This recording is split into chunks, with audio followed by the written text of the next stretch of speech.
What's up, cats?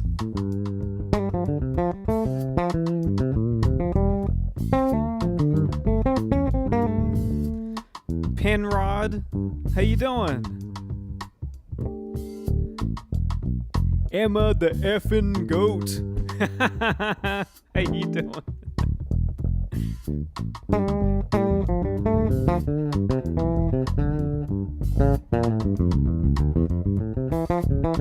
So is this your first time on the live stream?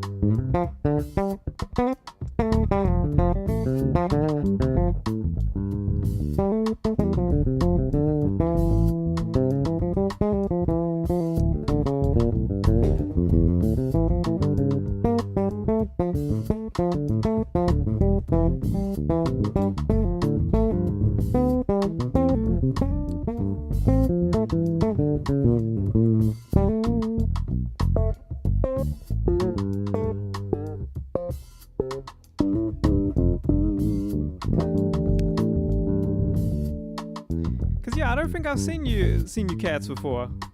I can remember that, you know, a few names. But if this is your first time, welcome.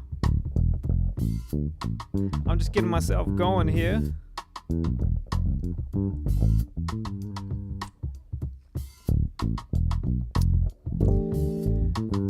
And can I play a song for a friend who recently got diagnosed? I can, absolutely. I'm sorry to hear about your friend. Whatever your friend is going through, I wish them all the best, a speedy recovery and full health. I can absolutely play something. Let me just get myself going and then I can get into it. How about that, Penrod?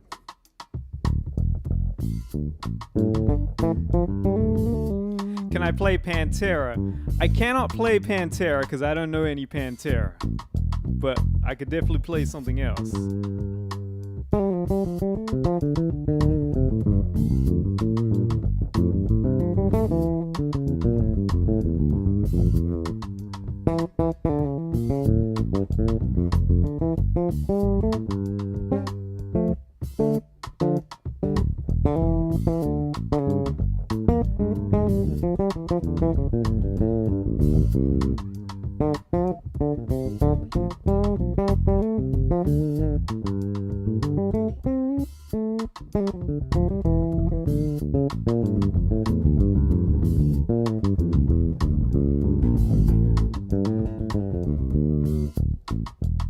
Master of Puppets?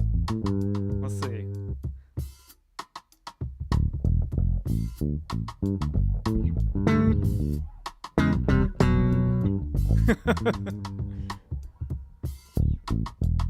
Over this groove? Let's see.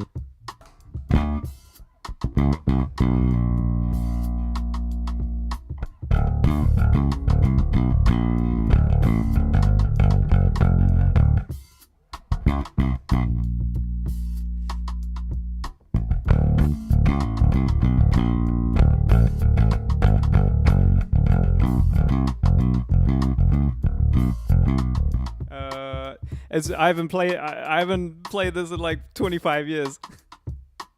Let's try it again. Master of Puppets over this kind of beat that I had sampled when I was jamming over a Solange tune. Yeah, for Cranes in the Sky. So Master of Puppets over Cranes in the Sky. How about that? I was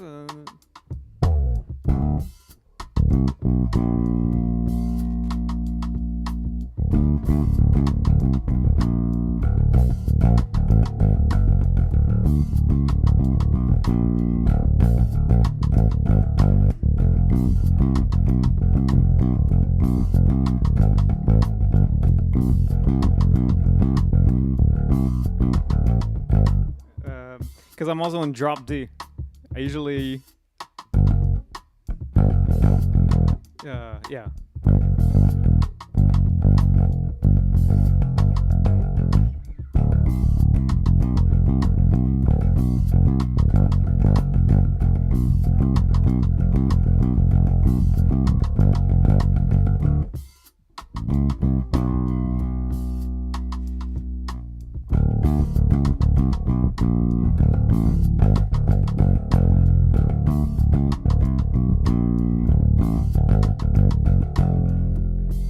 That's all I can play on that. But hey, I learnt a little bit, of that. I do love Metallica, and there's not a whole lot of obviously my the type of music that I generally play is a little different than what I would be doing, than like something like Metallica or like Pantera or something a little more, heavier and all that. But it's not to say that, and this is for everyone, not to say that I'm not into many different kinds of music, and definitely on the heavier side of things. I mean, like I said, I love Metallica. I think one of my favorite performances was that, and I had it on DVD as well, was that Metallica live with the San Francisco Symphony Orchestra. I think they did that 25 years ago, actually, which is really cool. That's like one of my favorite performances, and it sounds so good with an orchestra as well. Like, beautiful. Do I know the song Computer Games? Who's that by? Because I know there's a New Zealand band that did the da da da da ba da da ba da da da da computer games.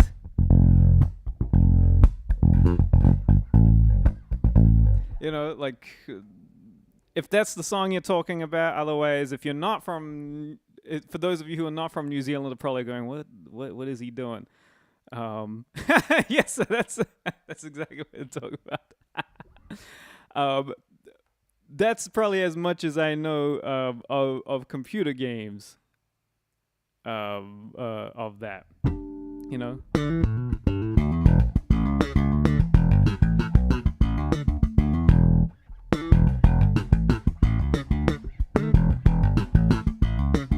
So what was the name of that band that did that song? It's like 80s, right? I gotta look. Was it My Sex or something? I gotta look this up now.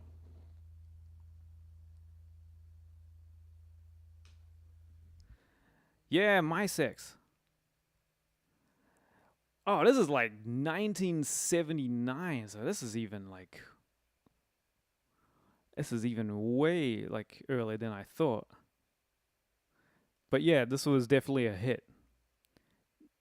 But it just sounded like, I mean, it's 1979, so it's like when a lot of that transition from the 70s into the 80s, like they're already getting into that 80s synth technology, you know?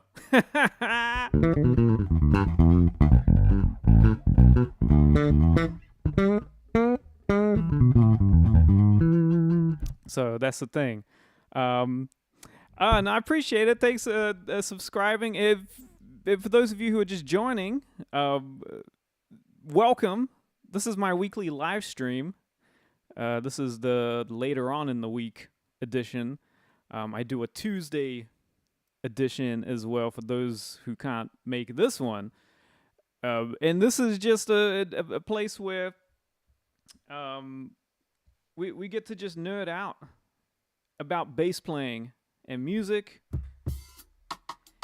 and any questions you have about bass playing, whether it's about gear or technique, concepts, anything like that, anything you want to know, anything that I could possibly demonstrate and show you, please pop it down in the chat. This is a place where we can all connect, no matter your level of bass playing, or maybe you're wanting to get into bass. This is a place where we can really hang out, and I always welcome you to be here.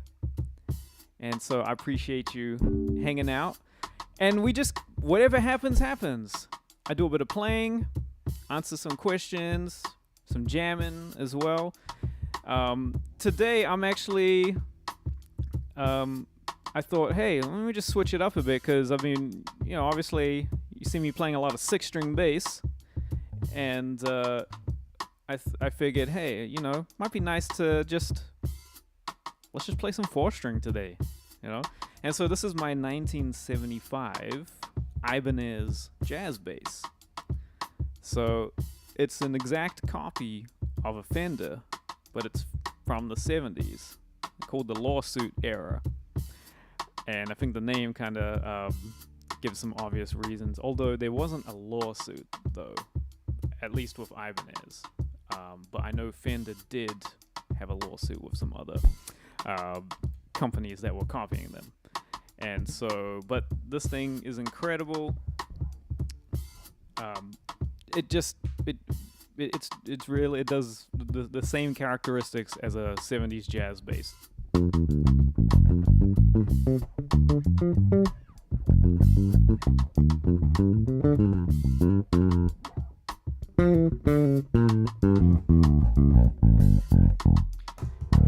And I put a drop D switch on it like years ago. So it's got that and a hip shop bridge on it, because the original bridge that was on it, it'd seen better days. So I figured, let's just put a more kind of solid but lightweight kind of bridge on it. Who we got here? Wackabass, how you doing? By the way, Penrod and Emma, the effing goat, thanks for the subscribing. I appreciate it. It's nice to have you here. So just hang out. Any questions you have about bass playing, even if you're not a bass player, feel free to ask. And again, Penrod, sending my best to your friend who is diagnosed. Sending all best wishes, speedy recovery, best health. All right, so, I've had some family members and friends who've been diagnosed, and they've been able to have a really great full recovery. So anything great is possible. I'll just tell you that. All right. So, sending my love to you all. Wackabass, how you doing? Have I heard of a British prog band called Haken? Have I? I don't recall I have, but definitely worth checking out the song Nightingale. Amazing songwriting, time signatures, technical. Hey, you've already, I'm in. You've already sold it to me. You know, you sold it to me when you said amazing songwriting, but then different time signatures. Hey, let's keep it going. Technical lines. Oh, soaring melodies. I love it.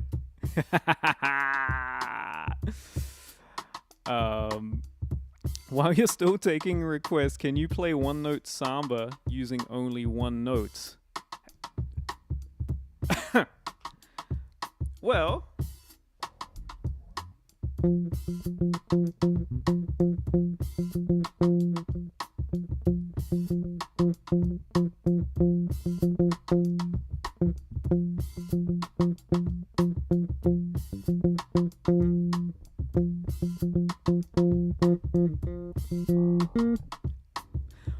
two note samba, right? It's like it's almost like they set you up for failure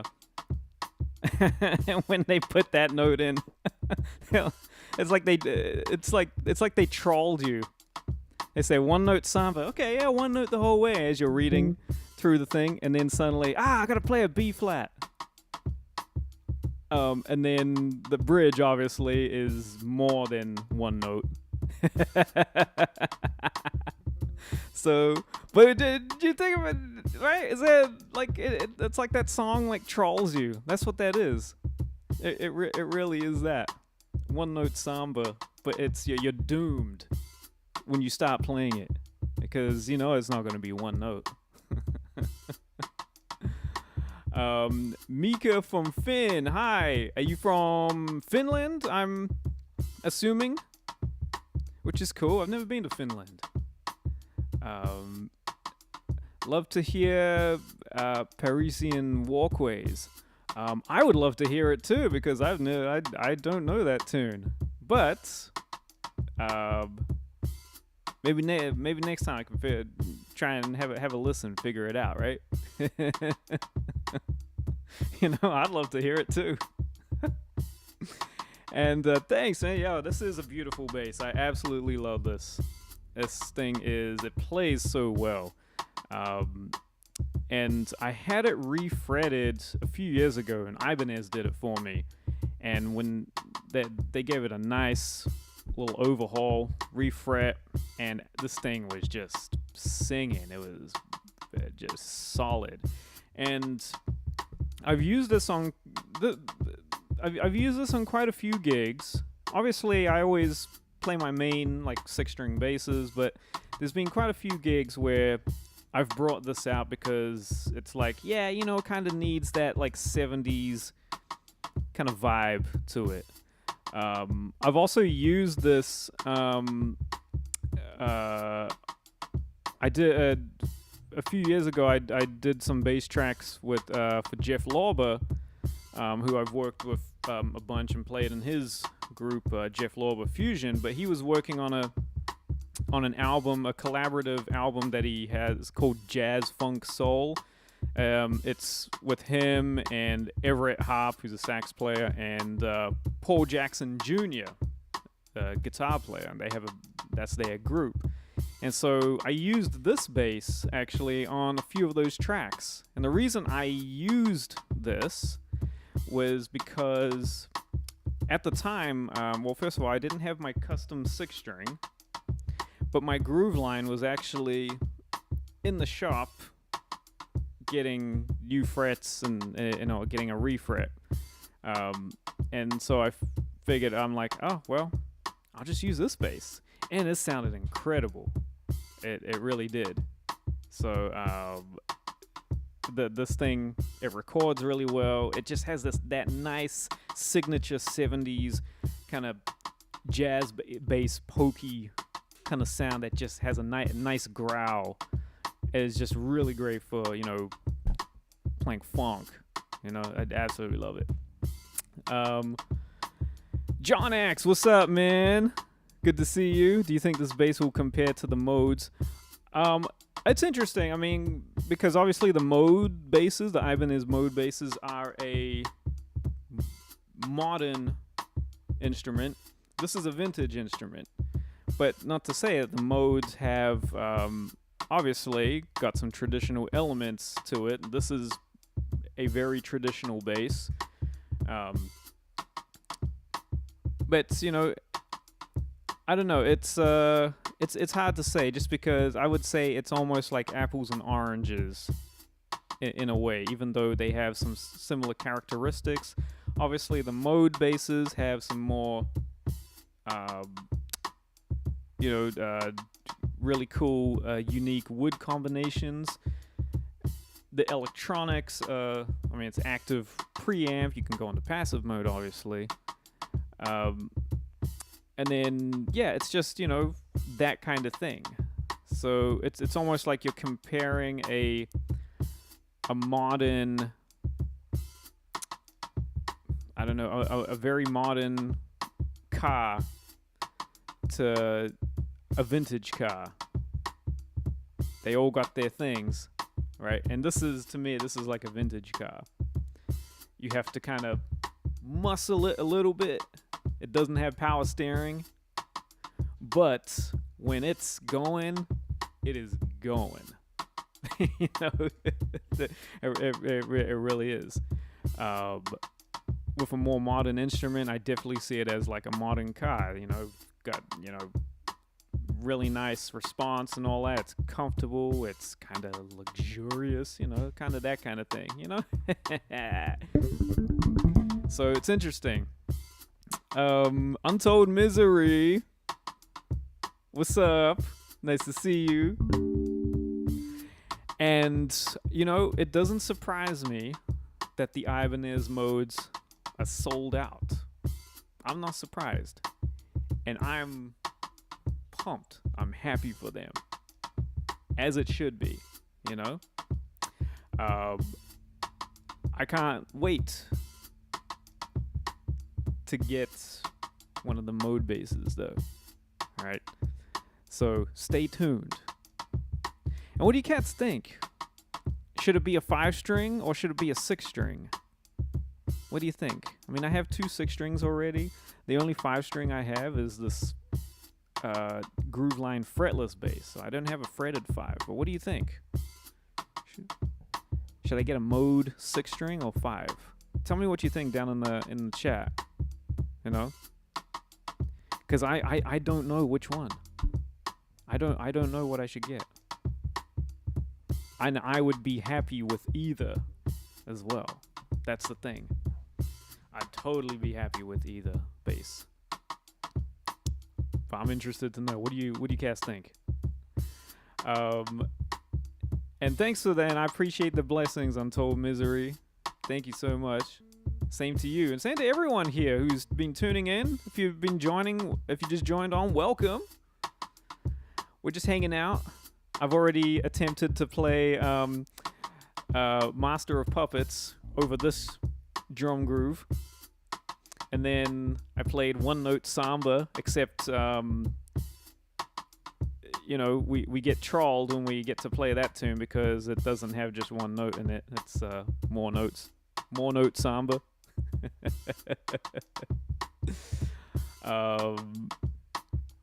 And is the bridge stock, John? No, the bridge is not stock. I put this bridge on here.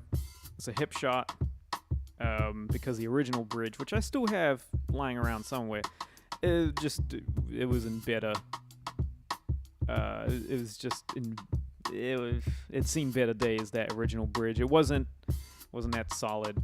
But this one, really nice. And also, like I said, this is a hip shot. And and it definitely helps with the sustain of this instrument as well.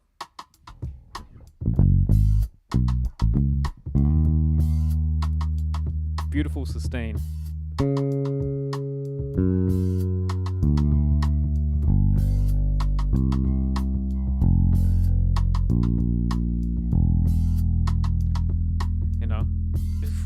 I just love this bass.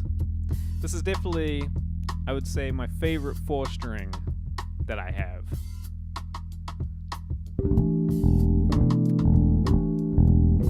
And it's the only 70s style bass that I have. So meaning the pickups are in the 70s spacing. So yeah. Everything else is either a 60s jazz bass or a P bass. That's what it is. I don't have any Yeah, I don't have any basses that like soap bar pickups or anything, or Music Man. I've kind of got more of a traditional thing going on, which is interesting, you know. So yeah, Garan, what's up, man? How you doing? I know you busy. There's a busy dude working a lot, which is really cool, man. I hope all is well with you, man. And Garan's got some beautiful basses. You know, when we had a video chat some time ago, the first thing I said, because he had them sitting in the back, the first thing I said, okay, man, before we start talking about things, I'm like, I need to see what those basses are you got going on. so which was really cool. And I was like, man, beautiful, absolutely beautiful. So already 2 people telling me for a 5-string mode, gotta be a 5 to balance it out. I mean, yeah, that's what I'm kind of thinking. But you know, I'm also, at the end of the day, I'm also not mad at a 6-string. I mean, but do I really need 3 6-strings? Is that how? I don't know. Oh yeah, Garan, he's got terrible basses, man. You know, like he's got terrible ones, man. You know, I'm trying to figure it out. Hartvig, nice to see you. Nice to see you, as always. Do you ever think about the aesthetics of the bass you choose for a gig? Would you sometimes pick that bass you with now over one of your 6-strings, only to stand out, even though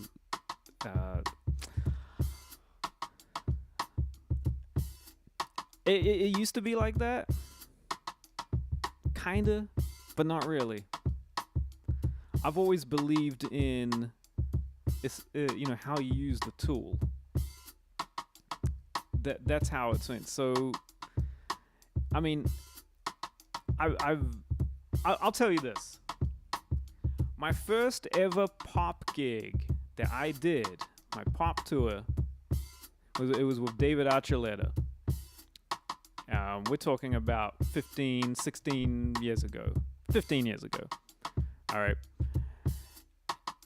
And it was a closed audition, so meaning that it wasn't an open one where like there's going to be a line of people outside. This one was like a recommendation, and it was a drummer that I had met doing a church gig, and he liked my playing, and he had been doing some playing with David. And he said, well, you know, David's auditioning for a new band and all that. So, I mean, you know, would you be down to audition? I said, yeah, sure. I'd never auditioned for anything before. So I was sent tunes to learn, you know, pop tunes, pretty straightforward. I memorized them. And so I show up to the audition. What bass did I bring? Well, the only bass I was comfortable with, and that I was playing, which was a 6-string bass. What did the other bassists at the audition have? Oh, they had Fenders, and they had Music Mans. And I had an Ibanez BTB 6-string. Not this one, obviously. I had another one. And so I showed up. And, you know, we take turns playing through the songs and all that. And then, you know, David and his dad, they ask each person, you know, to kind of introduce themselves and also do like a little solo thing, you know, after you introduce yourself. And so, of course, what am I gonna do? You know, when I get asked to do a solo thing, I do my thing.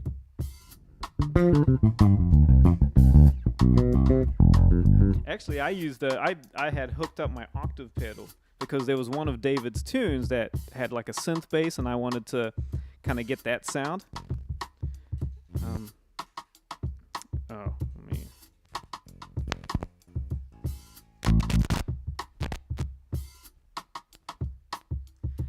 technical difficulties here. Obviously, this didn't happen in the audition.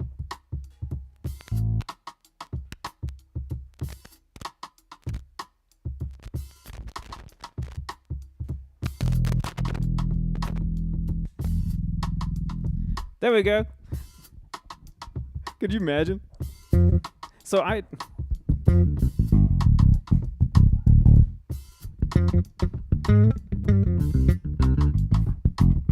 I just went in. I just went in, did my thing, and I could see especially David's dad. His face was like lighting up and all that, and I later found out, he's like a jazz trumpet player, and they enjoyed that. Yeah, I need to switch out that cable. It's a bad patch cable. And then after that, then his dad yelled out, "Play Donna Lee." So I was like, okay, and then I just went with it working, obviously.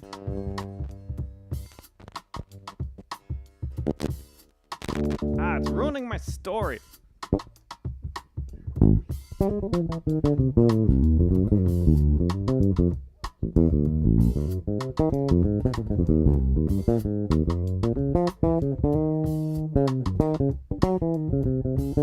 I played the whole thing. I played it much faster as well.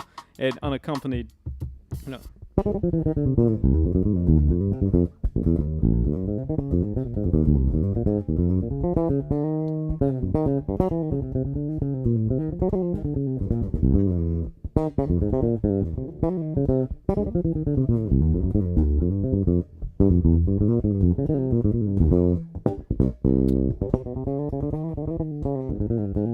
How's it go?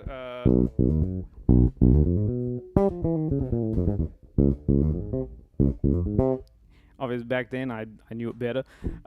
I played that, and David was like, "What was that?" And David's dad's like trying to explain to him, well, this is a tune, a bebop tune, by the great Charlie Parker, but then, a great bass player in the 70s by the name of Jaco Pastorius also did a version of it, and, like, just went in, and David's like, okay. It's like, yeah, that was fun, and then, I had fun at the audition. I wasn't really expecting a callback, because I'd played, like, a lot of jazz kind of stuff and all that, and all the other guys, who were really nice as well.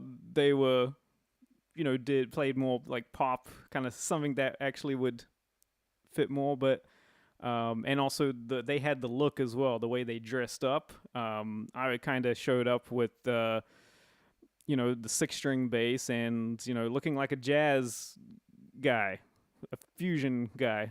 But I got a callback for the audition. I got a callback and then I got the gig. I was like, oh man, I just got a pop gig and I play it on a 6-string bass and I played Donna Lee in the audition. Like, what?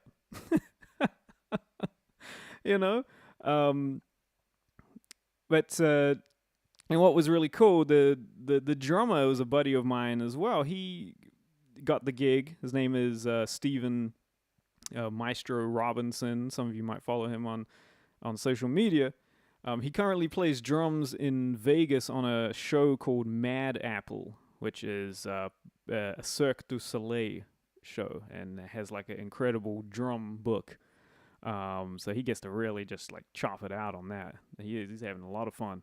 But him and we had already been playing before getting the David Archuleta gig. We had a fusion band that we had been playing, called Mr. Dan's, and we were playing, like Alan Holdsworth tunes. We were doing Headhunters. We were doing Tribal Tech tunes, that kind of thing. So him and we had already had this nice connection, and at the callback when we were playing together, it was solid. That's what David really liked. He liked the connection between me and the drummer.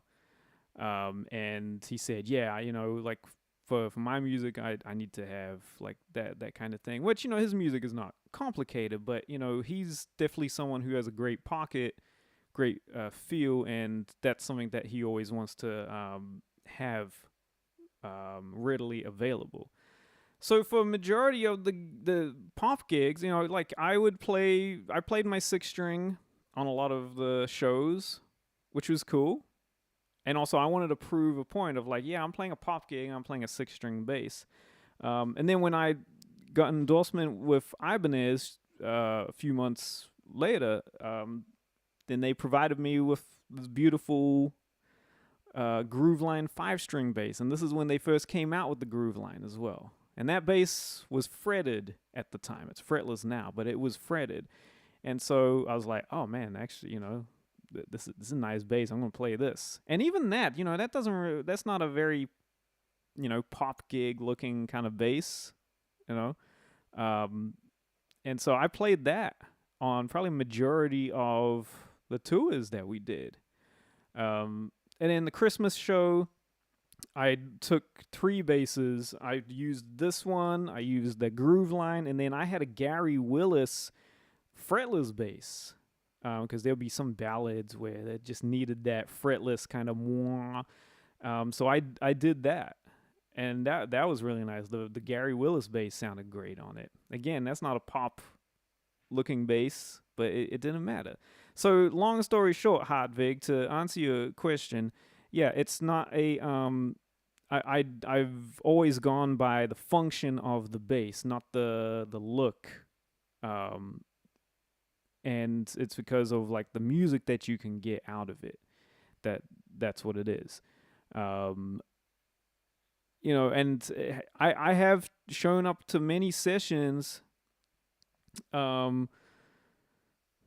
playing, you know, more kind of, you know, stuff that's not jazz. I've shown up with my 6 string.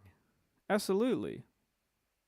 And I've never had a producer or anyone be like, oh no, you got to play a Fender or P bass or a jazz. Like, no, that has never been my problem. And quite frankly, for a lot of pros that I know who don't play traditional instruments necessarily, they haven't had that problem either, because, you know, they're getting hired for what they bring to the music.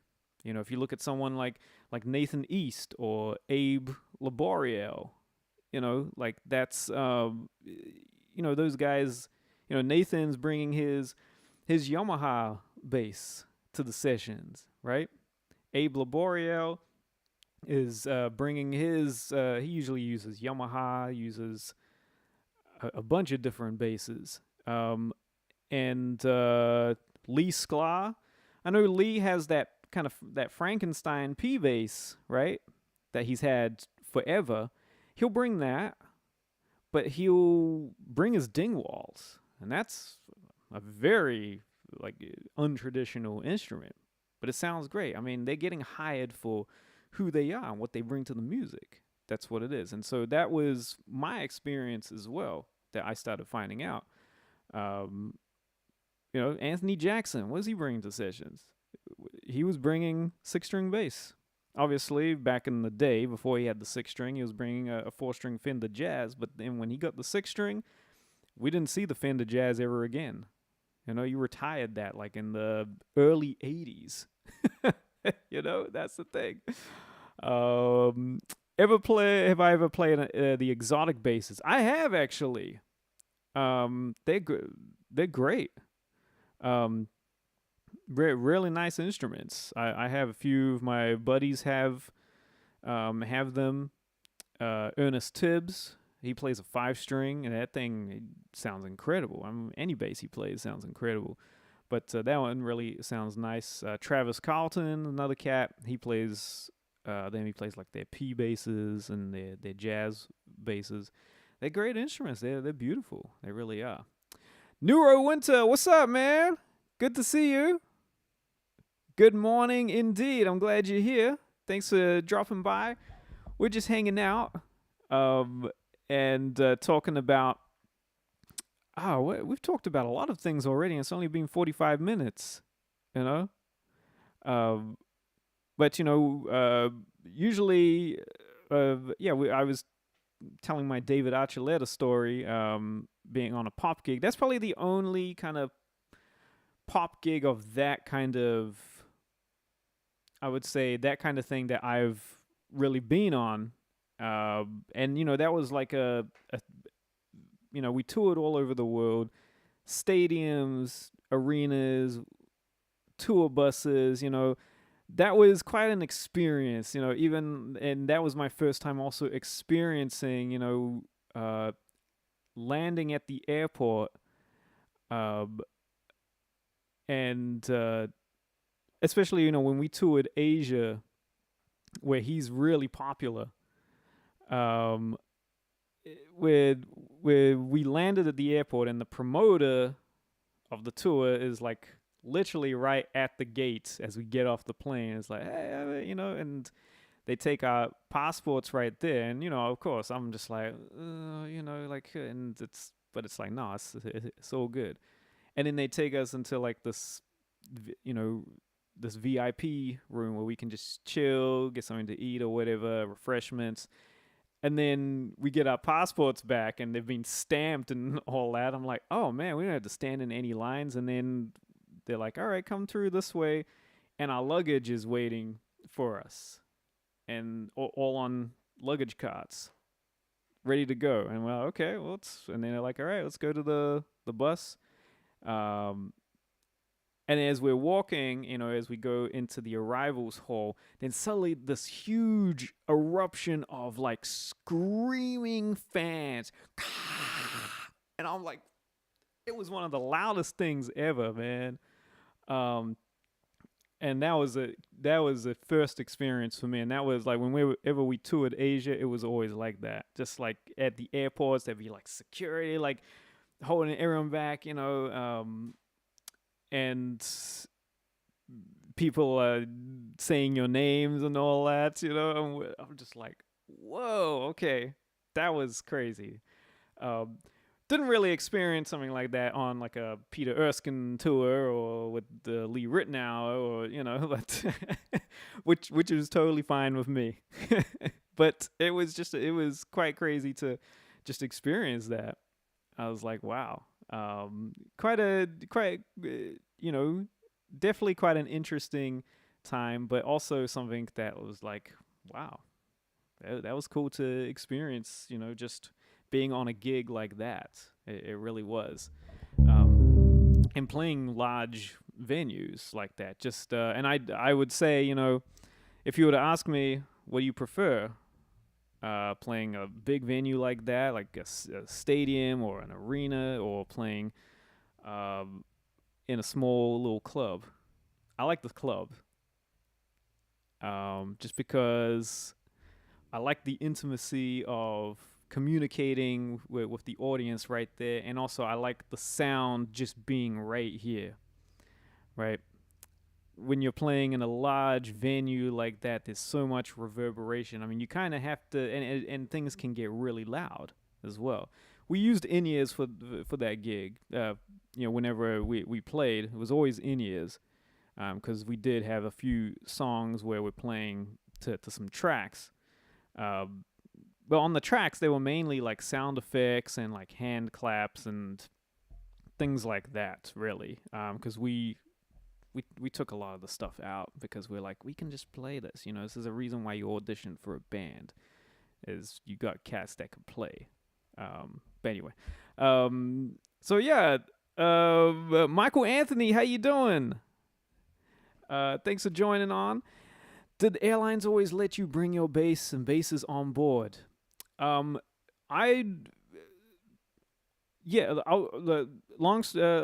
story short, yes. And sure, there were times where I did have to kind of convince them to like let me do that, maybe once or twice. And this is which is pretty good in we're talking about in the span of like a 15 years of touring and traveling and all that. But I had a good experience bringing my instruments on board. this is the thing. You have to just. There's a few things, I know, and I've talked about this before in the past, but I always like to talk about this because obviously musicians, we travel, we play everywhere in the world, and we need to have our tools with us because it's part of our job, it's part of our livelihood. And it is nerve-wracking. That's the thing. Um, it's nerve-wracking having to take an instrument anywhere, even locally. But in terms of taking it on a plane, I always had it in a slim, soft case that was, not cheap, but like it was good. But it wasn't like something that would bring so much attention, right? Um, and how I would travel was that, and the case was black as well, and it was easy to just have by your side to where it kind of blends in with you. So, if you're at the gate, handing your ticket, I could have it right here. I'd have a backpack on my back as well. The other thing, too, was that your attitude and your vibe needs to be grounded. I know traveling makes people nervous. Airports are quite a stressful place for a lot of people. There's so many things, especially, flights get canceled or whatever, or delayed, anything like that. You're trying to make your gig, or even just like the energy of, some people are nervous to fly. It's as simple as that. But my experience was that whenever I've always treated any of the airport staff, people at the air, on the planes, with kindness and respect, and always had good manners, please, thank you, and look them in the eye and with a smile, I've always had a good experience. So when I'm scanning my ticket, I'm holding my bass and I'm looking at the gate agent and I okay, hi, how you doing? Yep, right there. Thank you so much. I appreciate it. You have a good day as well. Things like that.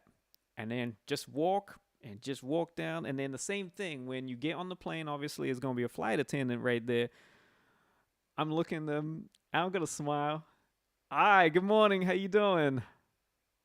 And like, yeah, really good. And usually, they might be like, oh, they want to see your ticket. Oh, yeah, I'm over in like 16A, saying, yeah, it's down there. Cool.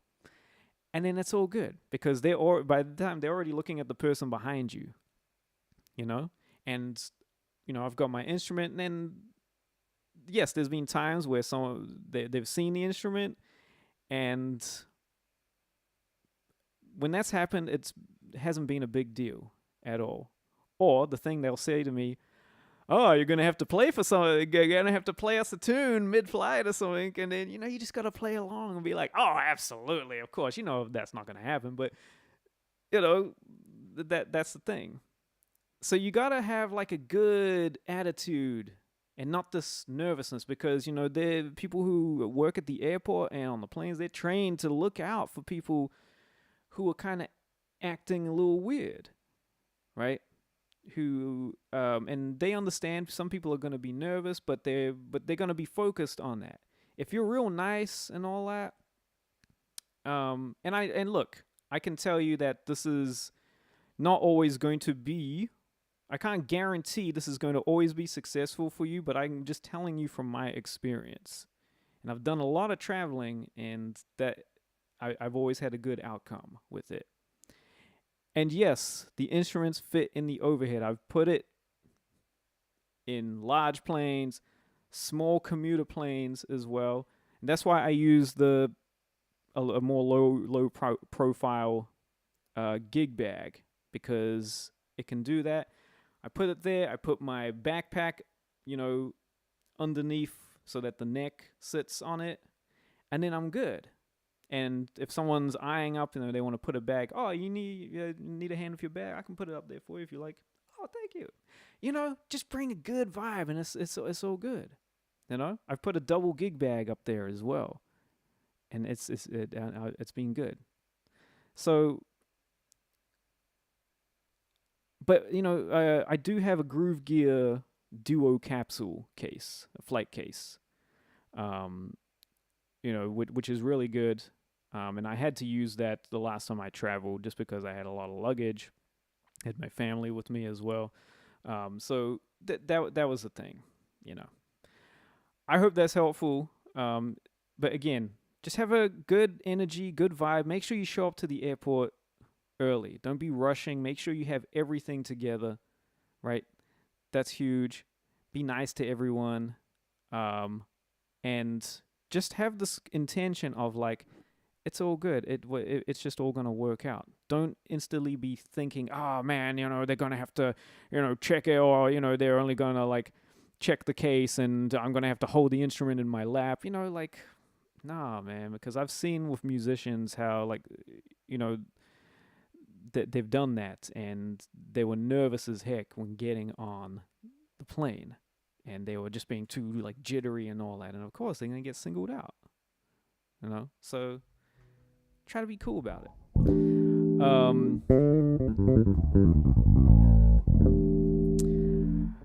And yes, please like and subscribe to my channel. This helps get my videos into all kinds of YouTube feeds. And also, you'll know whenever I go live or post anything as well.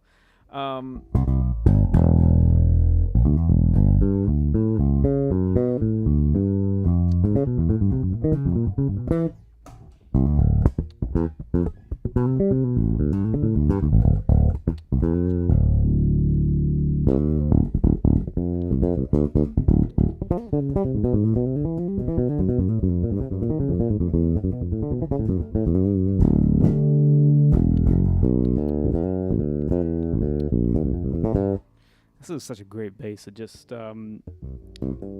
definitely has, even though I have the action a little higher, it's still really easy to play, and you can really like snap it in when you dig in, and it really responds well to it.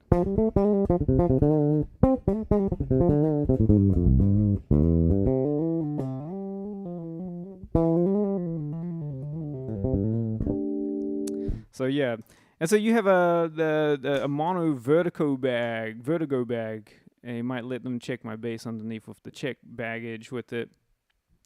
Yeah, I mean, look, and some people, I know some cats who only check their basses because they have a good flight case, they rely on it, and they're totally fine with that. The reason I never did that was, yes, obviously damage, knock on wood, and also like, what if your bag, there's that story, the whole thing, which has happened a lot in the last few years. Your bags don't show up, or they get lost. I'm not trying to have that happen. So that was the thing. And I was always, whenever I always traveled light. I just took a backpack and I took a bass. That was it. I used to do more than that. I used to have a pedal board in a big, kind of flight case box. I had a suitcase with all my stuff, and then I had my I had two basses and all that. It's just too much. I didn't need all that. I really didn't. And I was like, you know what? I can just take this one bass.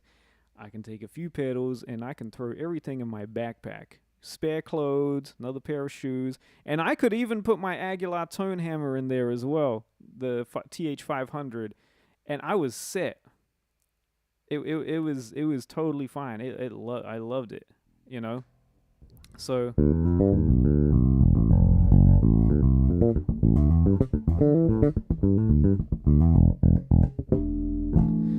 Oh, Michael Anthony, thank you so much for the contribution. I appreciate it. That's really kind of you. Amazing. So I'll do some more pentatonics. And even show you like how I would kind of go about utilizing pentatonics in certain contexts, and just also how they're so easy to use as well. That's what I love. But I'm gonna just sip my tea for a second. So I'll just say this. There's this whole thing about, pentatonics being, in a way, inferior. And again, thank you, Michael. I appreciate that. That's really generous and kind of you. I appreciate that so much.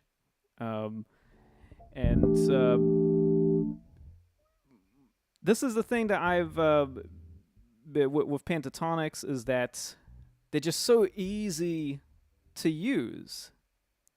They're so easy and beautiful because they're so universal, and they connect with people, even people who are not experts in music, right? It's such a beautiful sound. And so obviously, if you were to play, here, let me get a little chord progression going.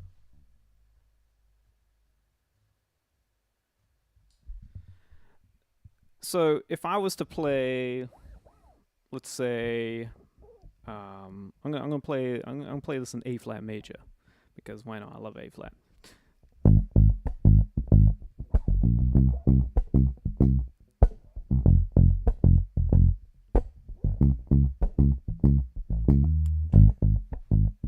Right? Very diatonic kind of sound. So the first obvious thing that I could play is an A flat major pentatonic. Right?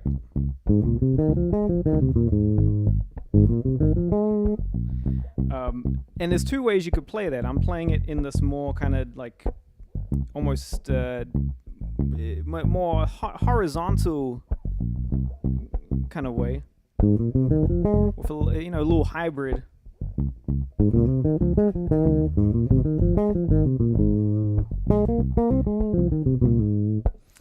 And I'm taking it up to the major, the major third.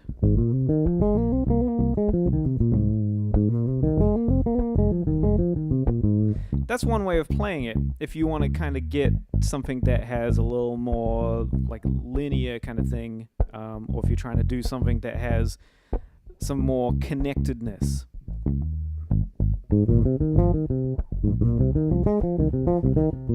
Then you can also do it this way, which is a more vertical way.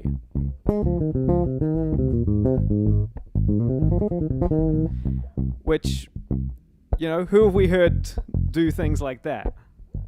Stanley Clarke, Jocko, right? Stanley, right? They have this kind of more vertical thing going on.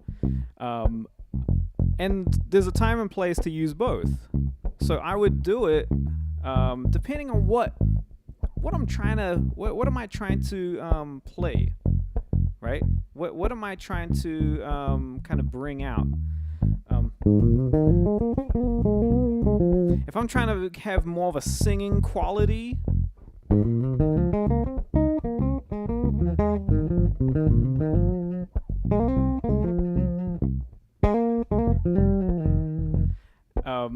then I'll do that kind of thing, but with combining legato technique elements. So obviously hammer-ons, pull-offs, slides, that kind of thing.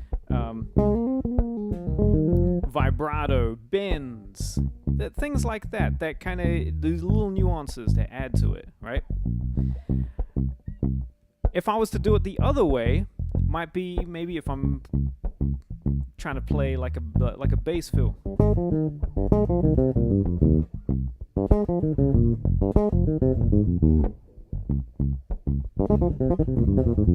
Or try to play something fast.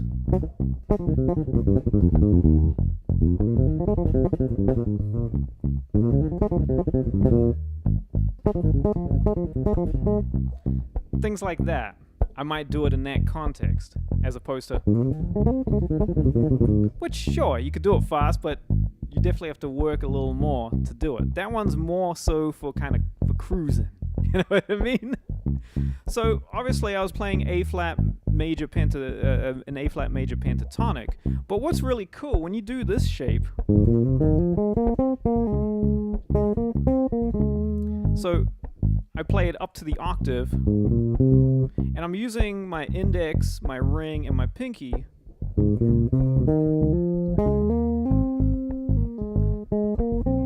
So 3 notes per string right here when I get to the G string. And then what's really cool, I can play the same shape on the D string as well.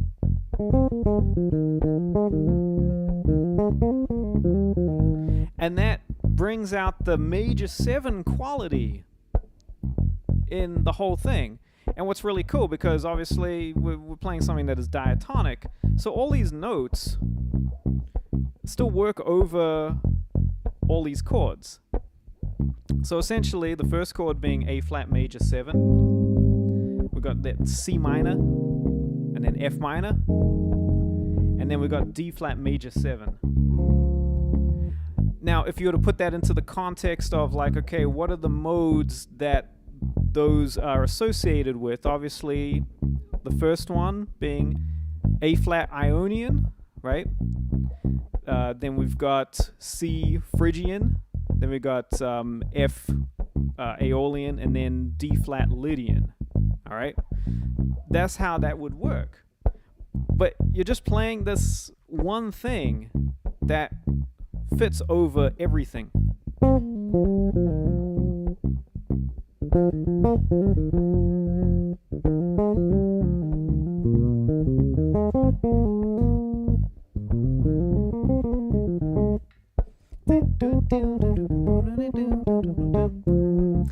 And that's the thing, it's like, as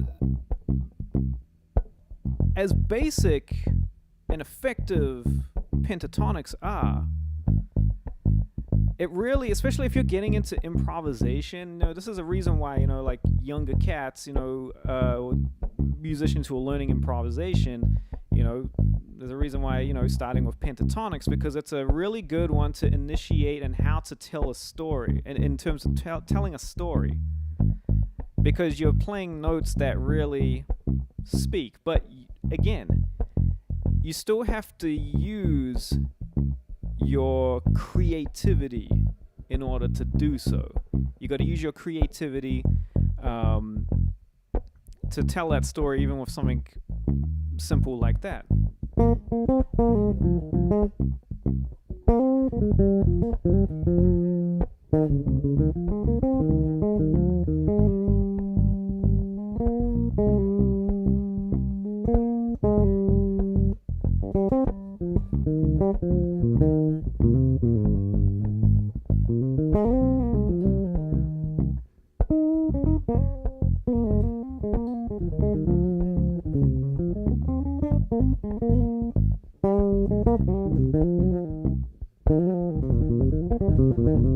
You know, and then you can combine things like technique, right, into it.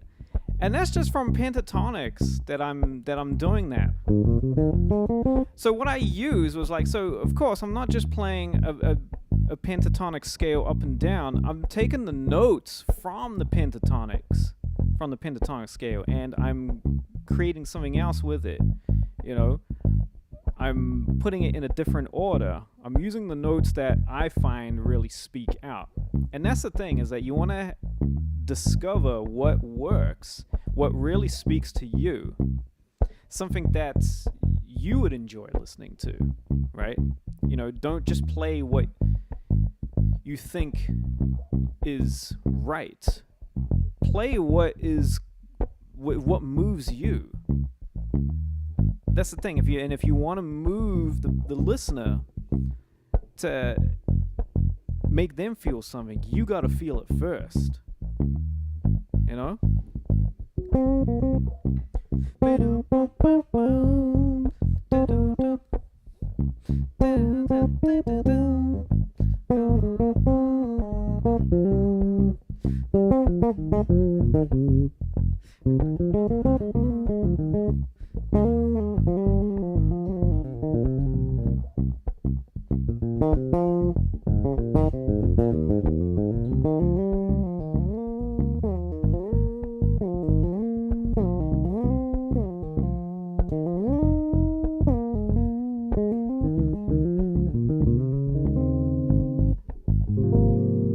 know, like that's the thing. Like, and the possibilities are endless.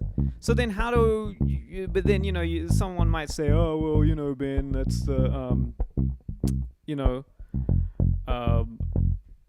Ben, but it's easy for you because, you know, you've been playing the instrument for a while. Sure, I have been doing that. I've been playing the bass for almost 30 years.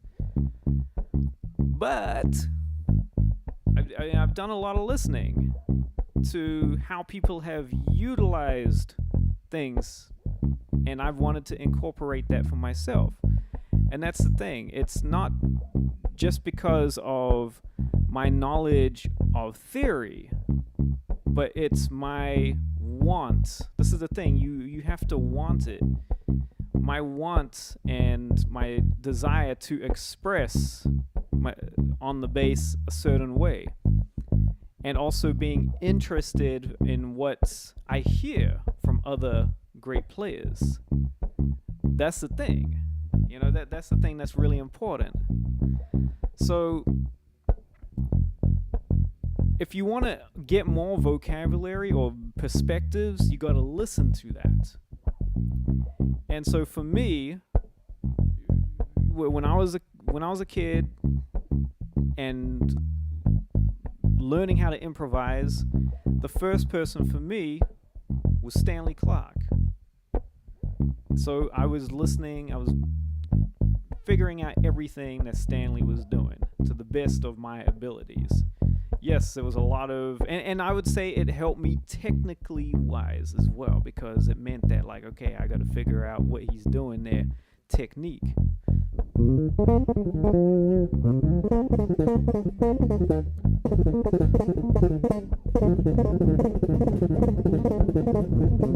You know, like things like that. I haven't done that in ages, but I used to. And what's hilarious is that later on, when YouTube came around and that we could actually see videos of anyone playing, I saw him do that. I was like, man, he's using 3 fingers to do that. I'd figured out how to do it with two fingers, but he was doing that, and I was like, man, that's hilarious. But it meant that I discovered something. I played something that I was hearing and trying to figure out, how do you make that work? So of course, yeah, that's really fast, but I figured that what's going on is that when I'm doing this, and I'll just pause that for a second.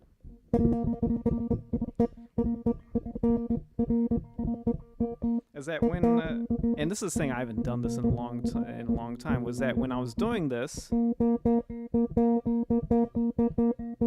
I could get 2 fingers to sound like I was playing 3 fingers. And what I was doing, when I was skipping like this, I would then flick back, and there would be like an up flick that would flick the string.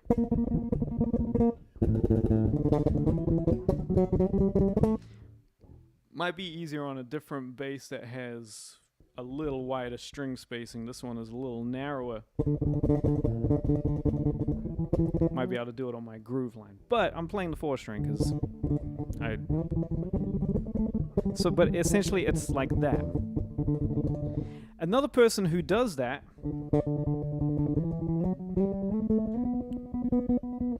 is Chuck Rainey.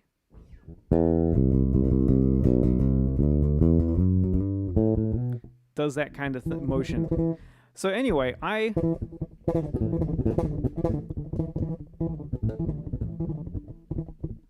did a little bit. Yeah, it just started happening.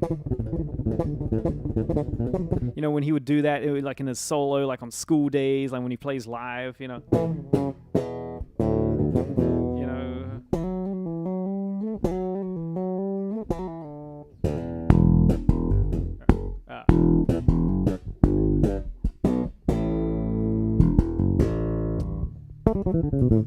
Right? He would do that kind of thing, and he'd be playing.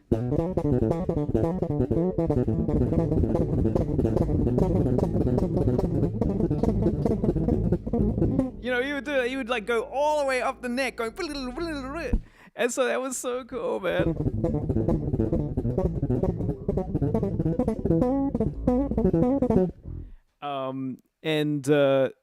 Yeah, when I saw him do 3 fingers, I was like, oh man, okay.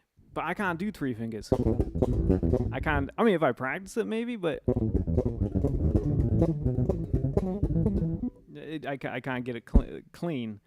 And what's hilarious is like I actually, I got I did get to meet him. I've gone over to his place like twice because I'm friends with his son Chris, and the last time I was there, I told him about that because he was actually I had taken my upright bass with me, and you know he's an upright. Obviously he's a huge upright bass guy, and I said, and he was doing his thing on the bass. It was incredible. And then he did the, you know, with the 3 fingers, and I said, oh man, and I told him, I was like, man, you know what?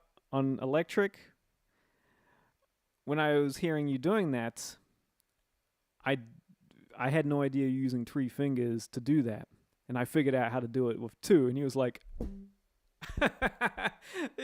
he was like, show me. So I showed him. He was like, he's like, oh my God, that's hilarious and amazing. And he said, you know, when you hear something and you're trying to figure it out, you will figure it out however way you need to do that. Whatever technique that you have to figure out or invent to hear the music that you're hearing in your head, you will find when there's a will, there's a way. That's why Victor Wooten plays a certain way. That's why Michael Mannering plays a certain way. That's why any of these cats, Ryan Martini from Mudvayne, Les Claypool, you know, like any of these cats, that's why they are known for their unique thing, because they're hearing music a certain way and they're figuring out, how can I make that sound? What if I did this? And they do that.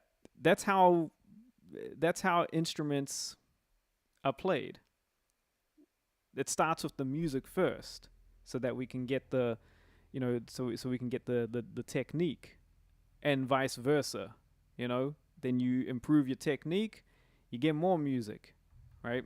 It's a real interesting thing. Please explain doing the 3-finger plucking on 2 strings. Okay, so now, again, I'm not an expert with the 3-finger plucking of this thing. The only times I will use my 3rd finger to do any plucking is if I'm doing a pinch harmonic.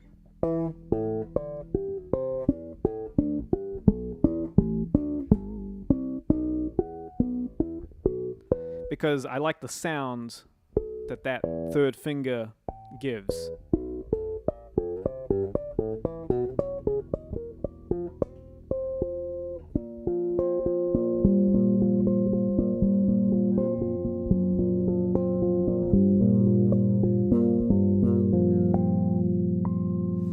And it kind of brings out a nice definition.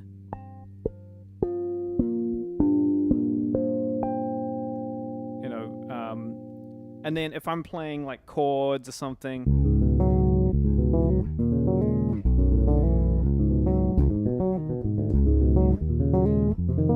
doing something like that, that's when I'll use that. But in terms of like No, I don't do that, but I know enough to where, you know, I could kind of get you on your way if that was something you wanted to explore. Um, so some people, so me personally, I use, if I was to do something like that, I use my third finger to start.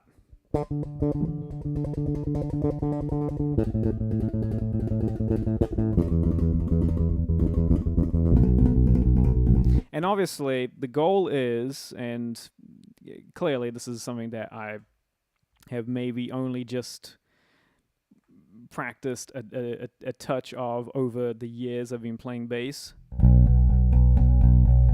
But you want to be able to get it consistent. Now, with me, you can hear there's a lot of, you know.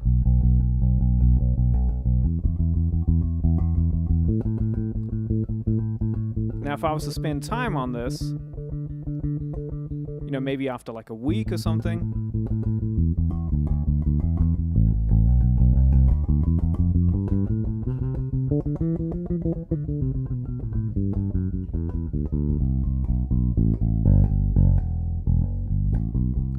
then I could probably get it a little more smoother.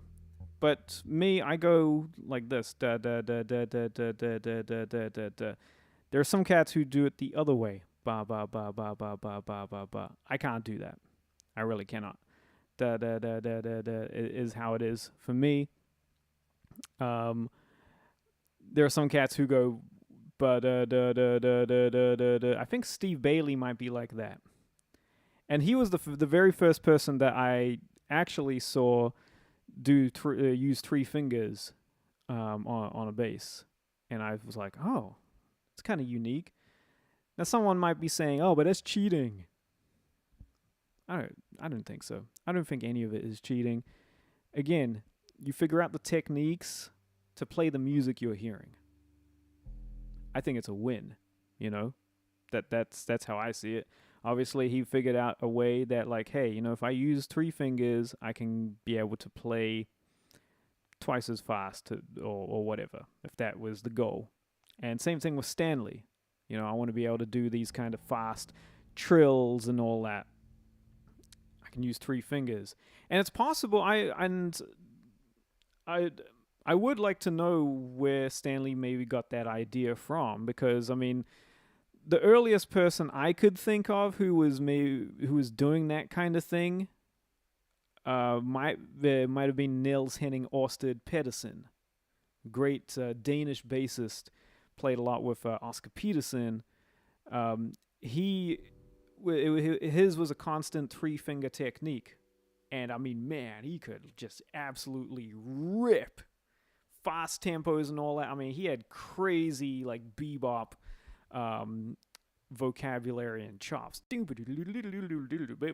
Essentially, he was like Oscar Peterson on bass. You know, when he would play, he could keep up with the stuff that Oscar was doing. But he had this really cool that three finger technique, and that allowed him to do that.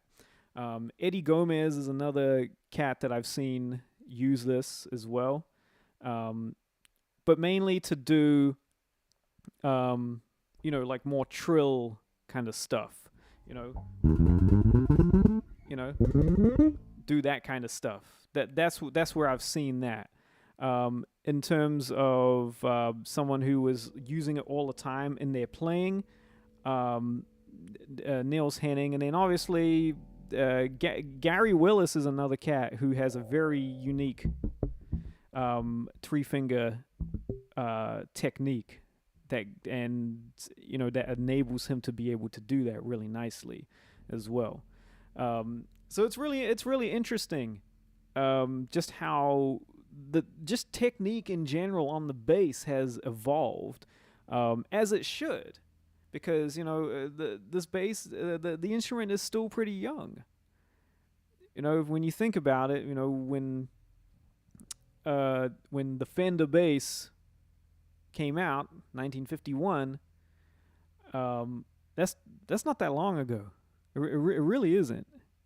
And so we're still figuring out how to play this instrument even more, you know. Um, the Black Sabbath request, paranoid. Um, I I totally would. Um, if I knew it, I totally would. But unfortunately, I do not. So I apologize. But I do like Black Sabbath. I like Ozzy Osbourne. You know, um, especially on some of those later Ozzy Osbourne records. You know, obviously with Randy Rhoads, um, and I think that was Rudy. Rudy Sazo playing bass, who's an incredible player, and actually I think he uses three fingers. So, and that's the thing. I've see a lot of more heavier cats, playing a lot of heavier music, playing with three fingers as well, which is really cool, and I can totally see how that's worked out. John Mayong, Dream Theater, he does the same thing as well. So it's definitely, I would say, in terms of a technique that is widely used, absolutely. I think it's used by so many people in different aspects. But I think more so these days I've seen it more in the I would say I've definitely seen it more in the more heavier kind of things, which is cool. It's cool. I love seeing the evolution of technique on the bass.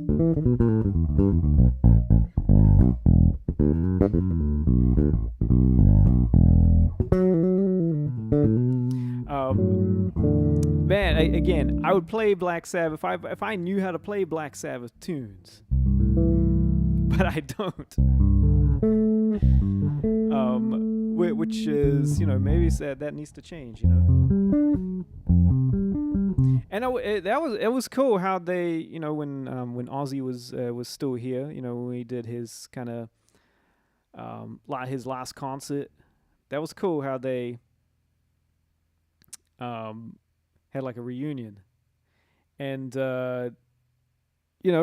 Geezer Butler is another cat who is definitely a very unique player, and it's possible he might have used three fingers for something. I know Steve Harris for sure. Steve Harris from from Iron Maiden, absolutely. I mean, that's the gallop right there, and that might have influenced a lot of the heavier with people playing metal and all that. I mean, it just makes sense when doing something like that.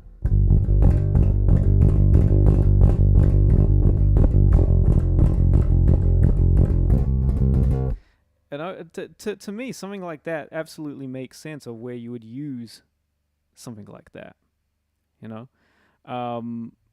But for me, I've always just been just more traditional, just two finger, and trying to how fast can I get just two fingers?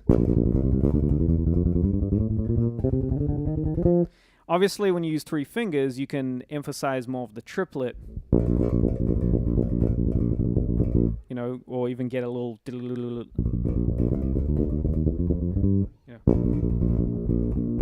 But I could use, if I practiced it again, I used to be able to do it when I was younger, when I was actually using it more.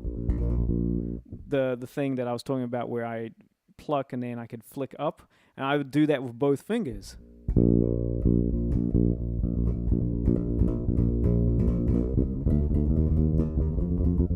It's been a while. I actually used to believe it or not, I used to practice playing Tower Power tunes, which are, obviously, playing like that. I used to practice playing Tower of Power tunes with that technique. Just with using one finger.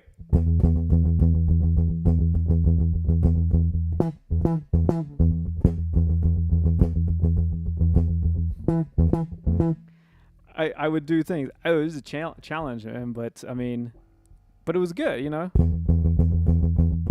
or if I'd be playing on a gig or something, and we're just playing like covers and real kind of straightforward stuff.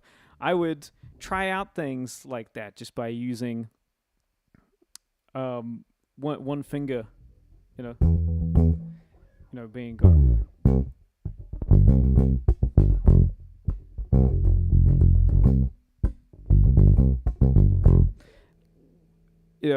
And sometimes it would work, sometimes it wouldn't. Definitely a nice challenge, though.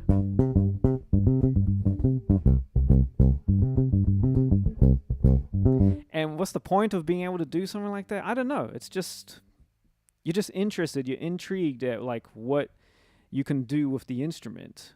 And I think it's always good to have that, to always have that interest, to keep things fresh, to keep you inspired, even if it's something as simple as that. You know what I mean?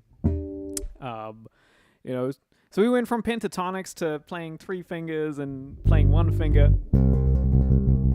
But, I love these questions. And so just a quick reminder, if you haven't already, please like and subscribe to my channel here. Definitely helps push my stuff into other people's YouTube feeds, and you'll get to know whenever I go live and anything like that.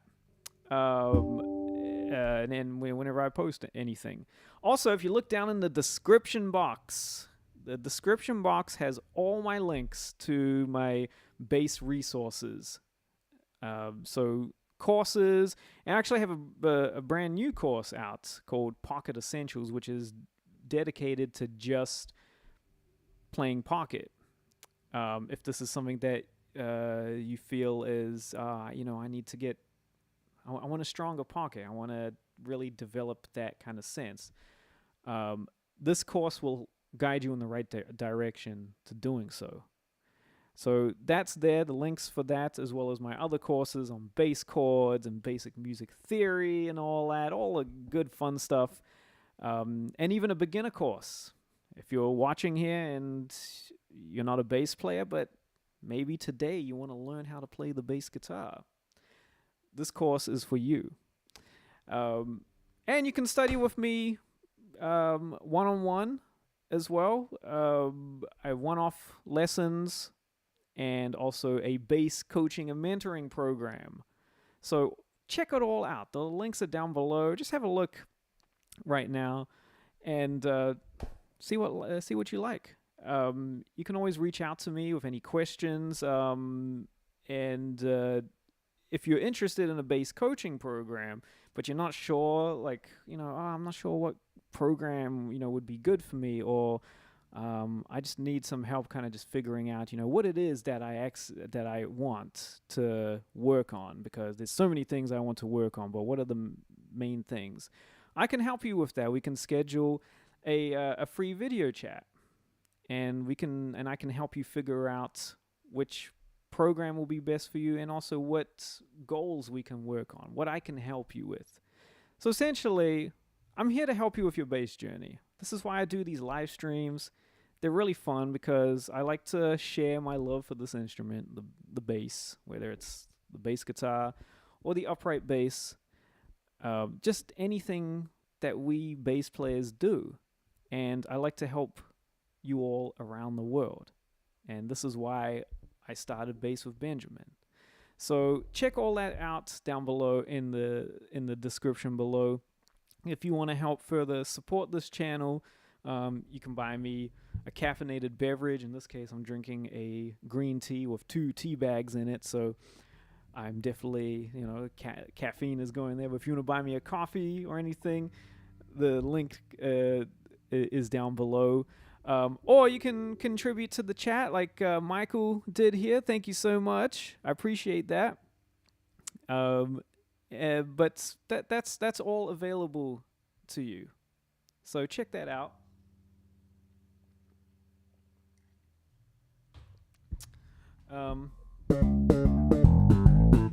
Might play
It's a trip, you know, like just playing this bass, trying to do the usual things that I do on my 6-string, but on this,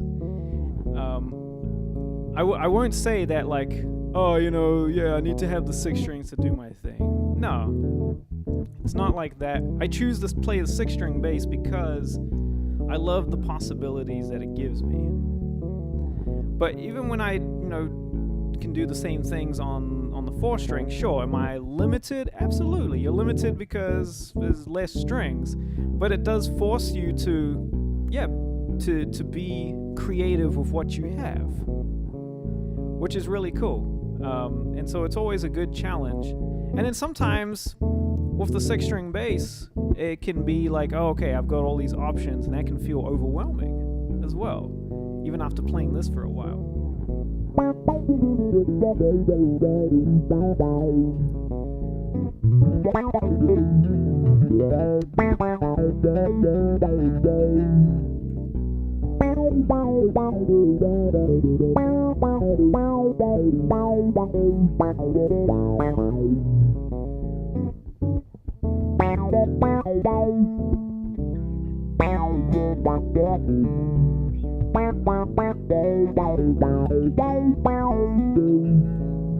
Like obviously the range on this instrument in terms of like how high it can go, yeah, it's like a standard like Fender bass, but you can still like sing up high nicely.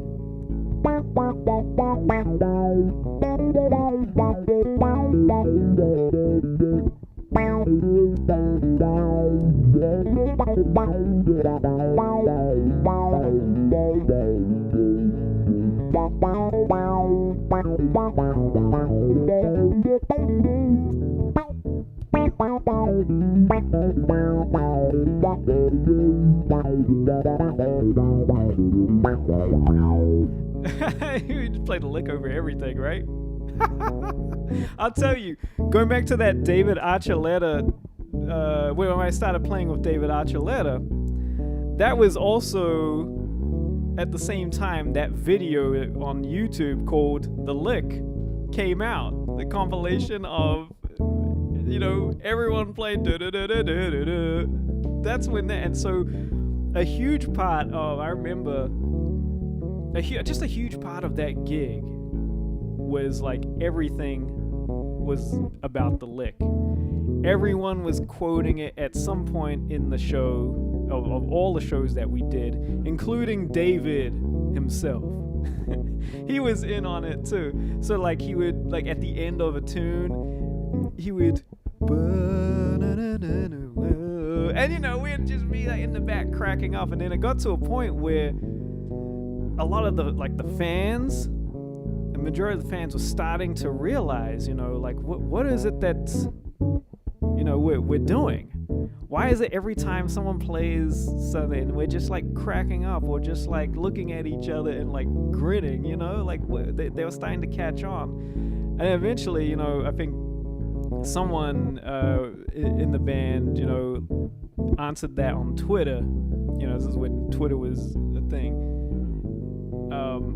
Because someone asked and said, oh yeah, you know, we're quoting this little melody line called The Lick. Here's the video about it. And so then the fans started understanding what The Lick was. Every time we would play it, then they would be like, ah!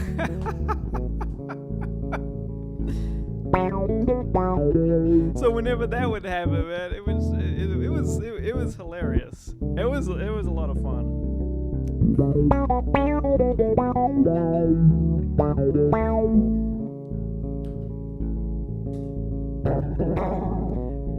How about this sound? Does this make it beautiful?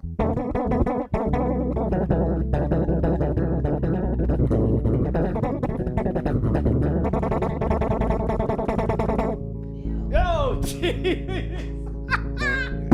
I'm so in it. My wife just scared the crap out of me.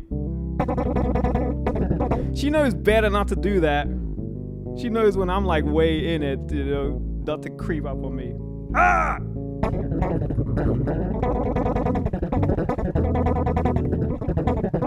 And what's funny is like I'm watching like, because I could see the delay of what you guys are seeing. So like that bit hasn't happened as yet, and I'm watching it, and it's about to happen shortly. And so I'm gonna see a replay of myself just getting the skeleton leaving my body when my wife comes in. She didn't say stop that. She said ew.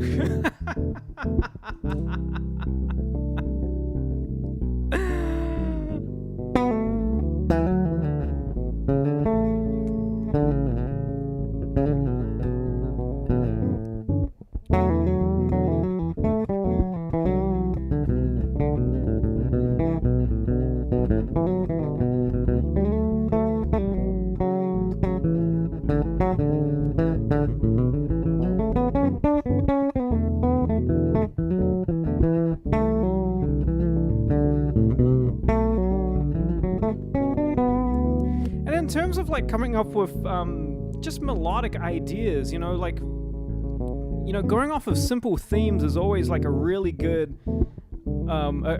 way, like kind of using like 3 or 4 note cells, so for something that I was doing right there,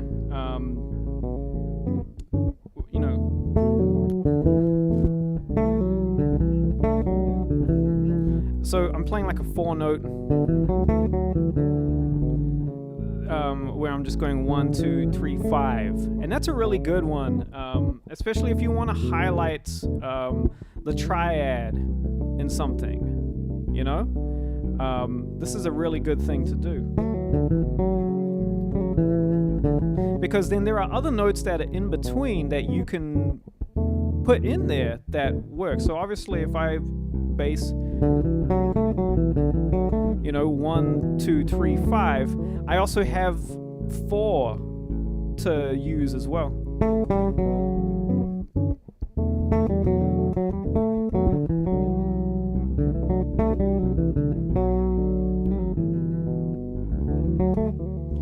That's the thing, right? So how can I make that go a long way? Almost sounds like the theme song to Alfie, right?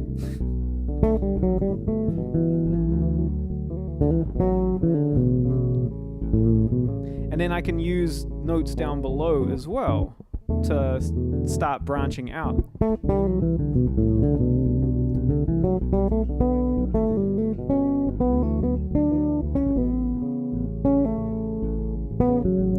And look at it as something where, you're not trying to like put in as many correct notes as possible. Look at it as like, how can you make each note make a statement, right?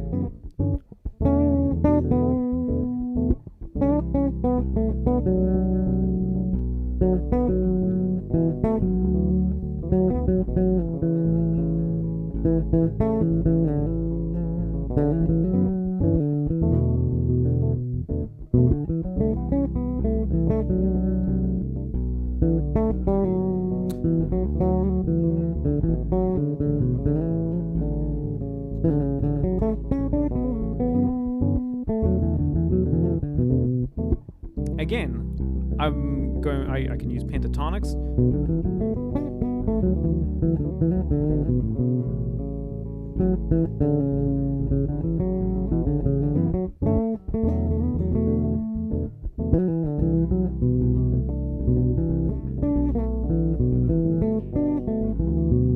Playing fourths.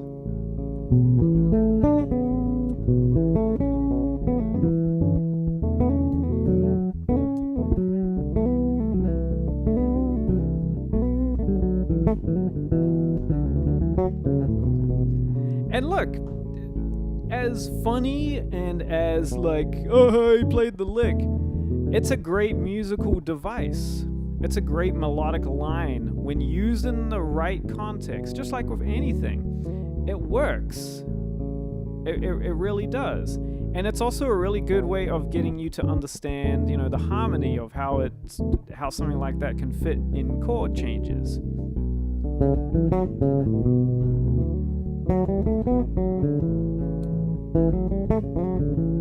And so this is the really cool thing about it, is that you can, if you just take the rhythm of it, da da da da ba ba ba, and that shape,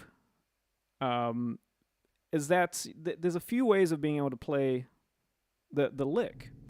So where we approach it from the fifth below. If I'm playing it in E minor, I'm starting on the fifth below, which is going to be a B, then to the root. So 5, 1, 2, minor third, fourth, 2, minor 7, back to 1.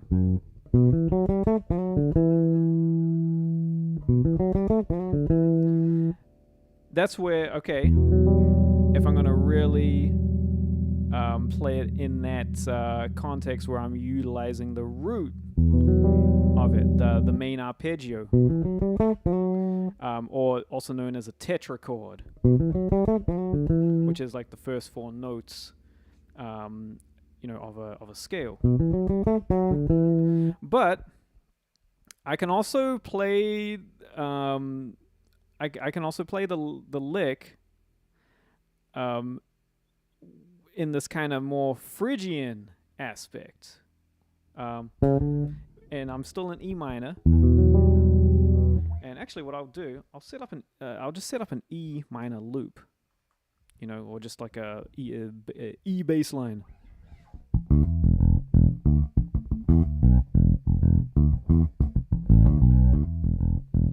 Right? So obviously the first one I did is based off of, okay, I played an E minor, based off of E minor scale, the tetrachord. But we can do one where, like, okay, we can base this off of it's either, utilizing, I would say, more of like the 7th degree of an E minor. The 7th degree is going to be a D natural, right? And that would be a D major 7, right?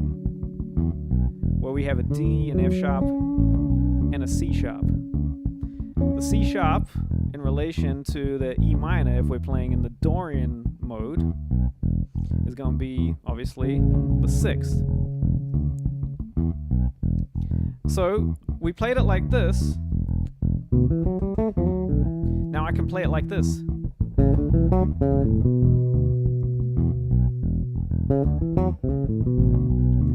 Where I started it on the 6th, and I have this kind of Phrygian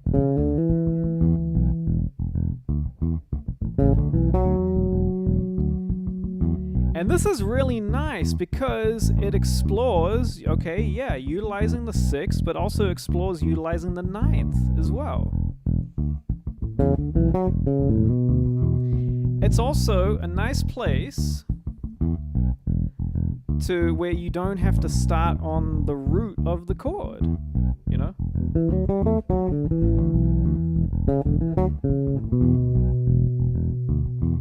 right? That's really nice. So just to tally what we've done, so I played it, the lick, E minor, where I played it as essentially as a D major 7, or look at it as like a C sharp Phrygian.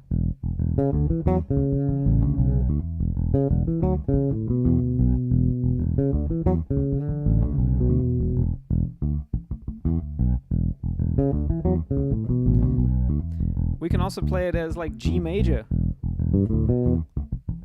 where we're going to use the same shape, and it resolves to that E.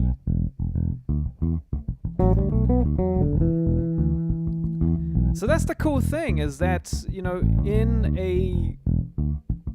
in a modal context like this, we can play the licks starting in different places of the scale. So if I'm playing, this is based off of E Dorian.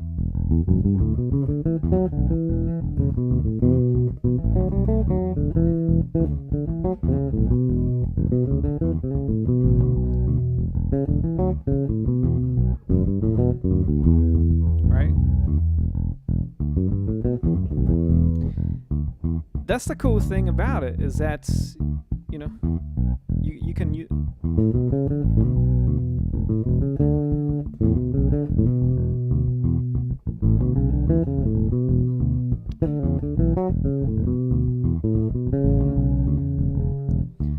is that you can start it in different places, and it's just putting the order of the notes a little differently, but it still has the same effect. And that's why something like that is so effective. I mean, it's also just it's classic, you're taking a melodic theme and you're putting a variation on it, and then doing some sort of, I wouldn't say a recapitulation, but it's more of a variation. You can put it in different places. And so that's why, as silly as it's been conceived and how people have done that, it's still really effective and such a great thing to do. And so I definitely recommend to explore it, because I mean I love it,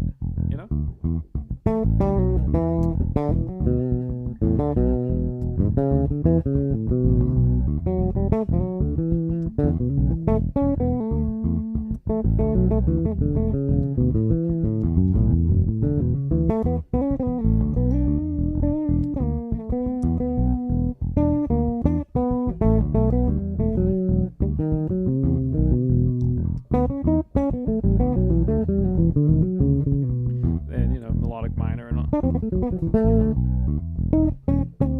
Yeah.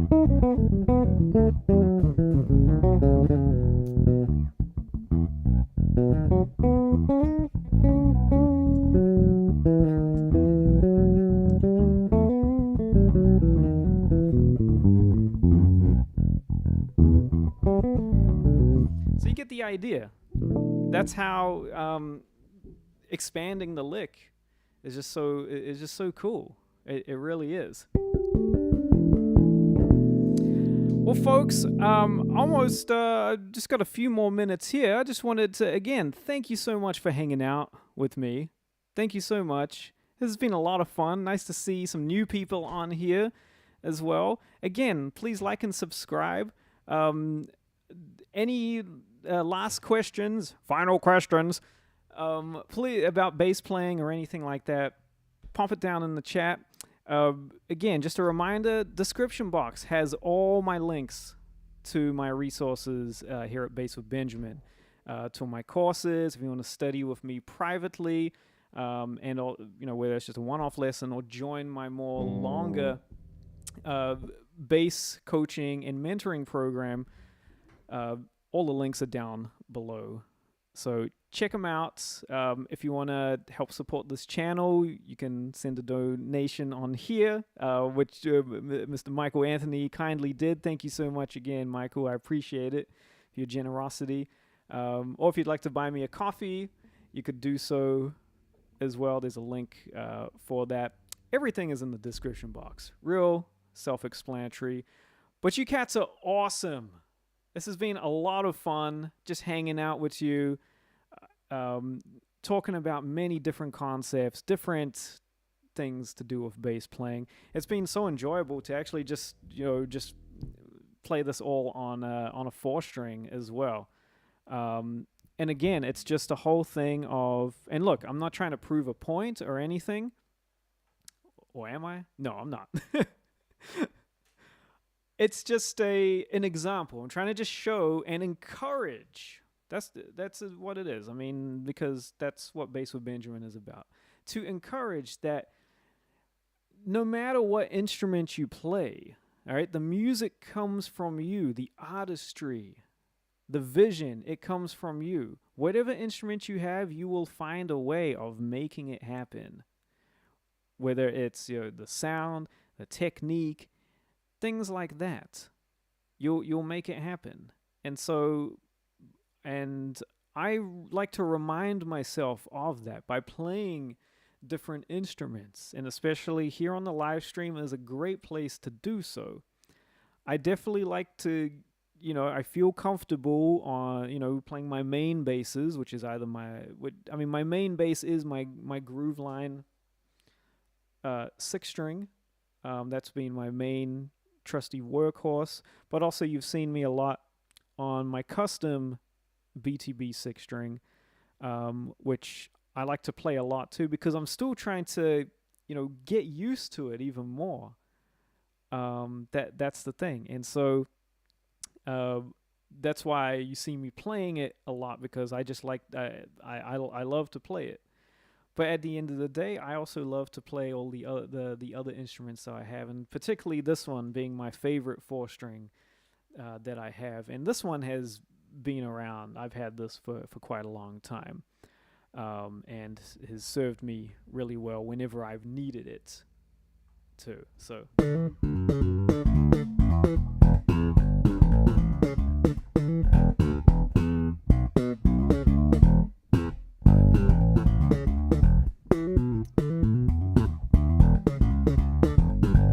I just love the way that, you can thump on it.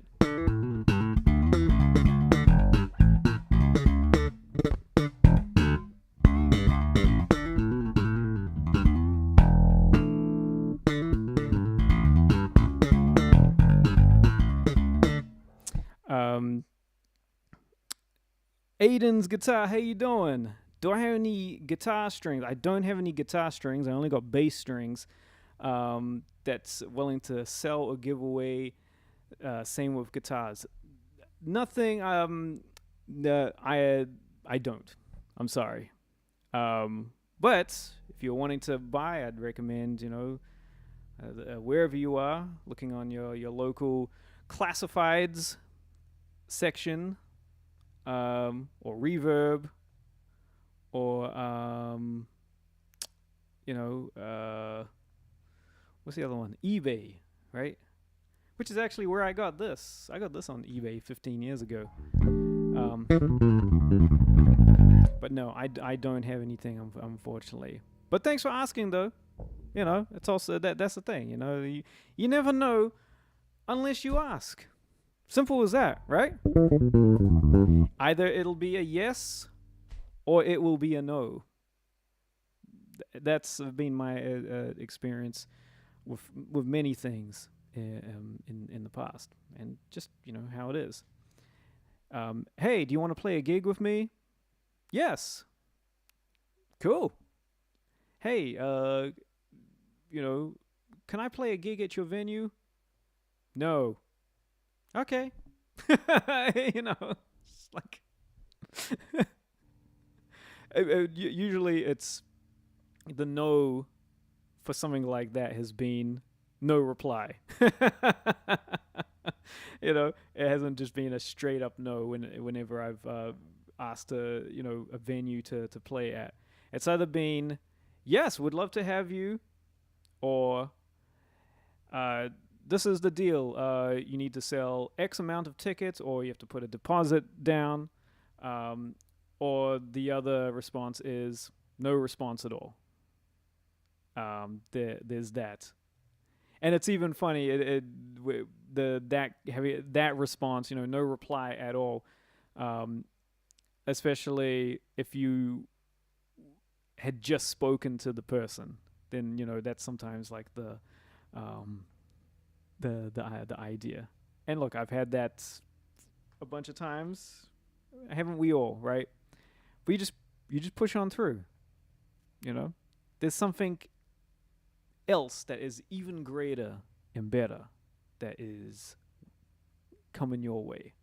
That's how I've been able to see it as.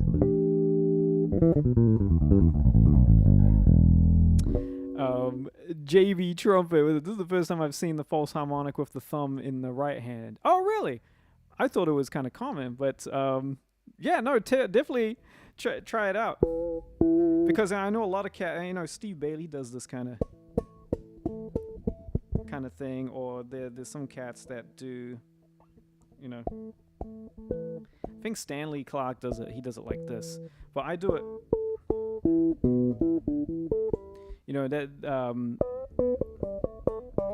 That's how Jaco does it, except he doesn't use his third finger, he uses his. But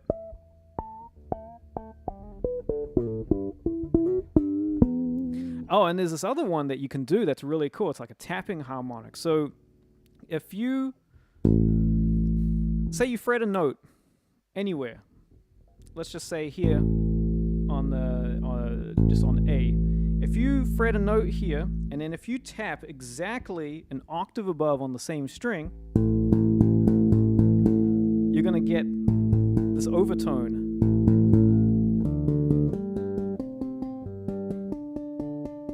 So if you play exactly what you're playing so whatever you're fretting here, if you tap on the exact frets that are an exact octave above over here,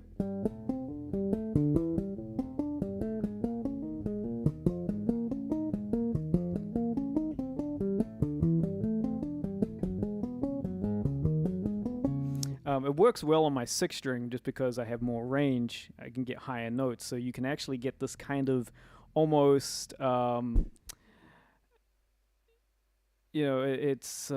almost sounds like a, what is it?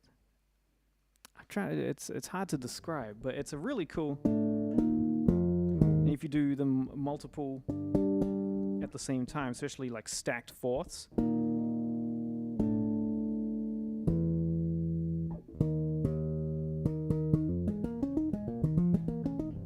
There's actually a tune that I did. I'll put the link to it so you can hear it. There's a tune I did years ago for a drummer buddy of mine named Aaron Haggerty, incredible drummer. And it was for his project. And on this particular tune, it was him, it was myself, and a great keyboard player, singer, producer named Taylor Graves, and we did we did this tune of Aaron's called Cronus, that's something, and it actually had involved me playing the melody like that. So I'll put the link to that, and you guys can check it out. Really cool vibe to it. Here, I'll get the link. I'll put the link down here. You guys can check it out.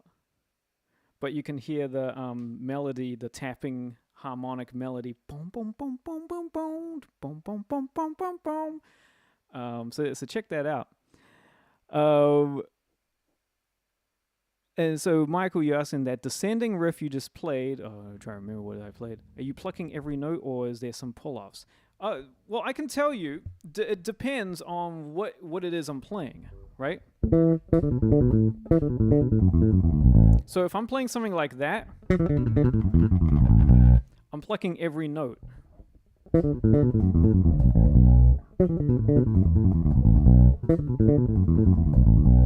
I'm doing that, right? But if I'm playing, if I'm doing that kind of thing, then that's a lot of pull-offs and hammer-ons.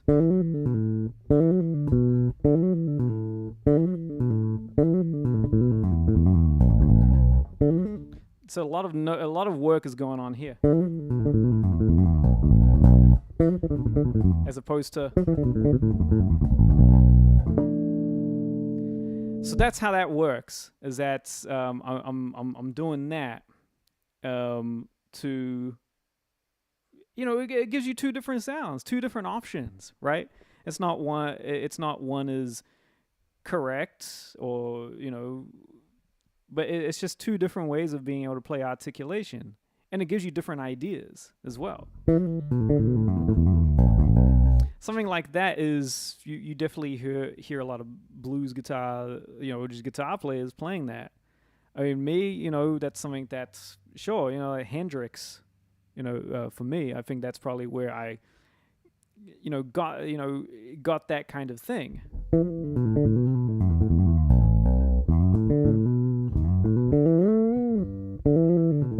If I'm trying to get that kind of that vibe, that's the really cool thing. Doing more of the plucked stuff, that's definitely come from bass players. Stanley, Jaco, Alfonso. I'd say maybe more so Alfonso. That's something that you would hear him playing a lot.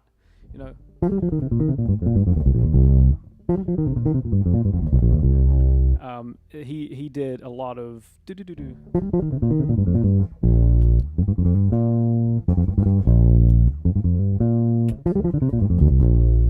He would do a lot of those kinds of things where he's plucking every single note. So you read in guitar playing many decades that false harmonic is called Lorimer's technique from classical guitar. Exactly, it is, because in classical guitar technique and repertoire, there's a lot of that technique going on, especially with like harp, the harp waterfall harmonics, which are just absolutely beautiful, and then a lot of jazz guitar players use that in their playing, which is really cool. And that's cool, JB Trumpet. You're playing on your 6-string bass. You're playing trumpet and bass. I'll tell you, I'd say my favorite trumpet player is Freddie Hubbard. I love playing Freddie's music, but he's definitely a huge influence on my playing.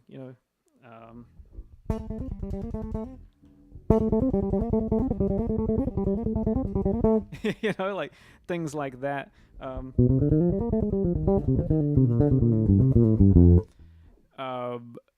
Just one of the greats. So I'm a huge fan of trumpet players.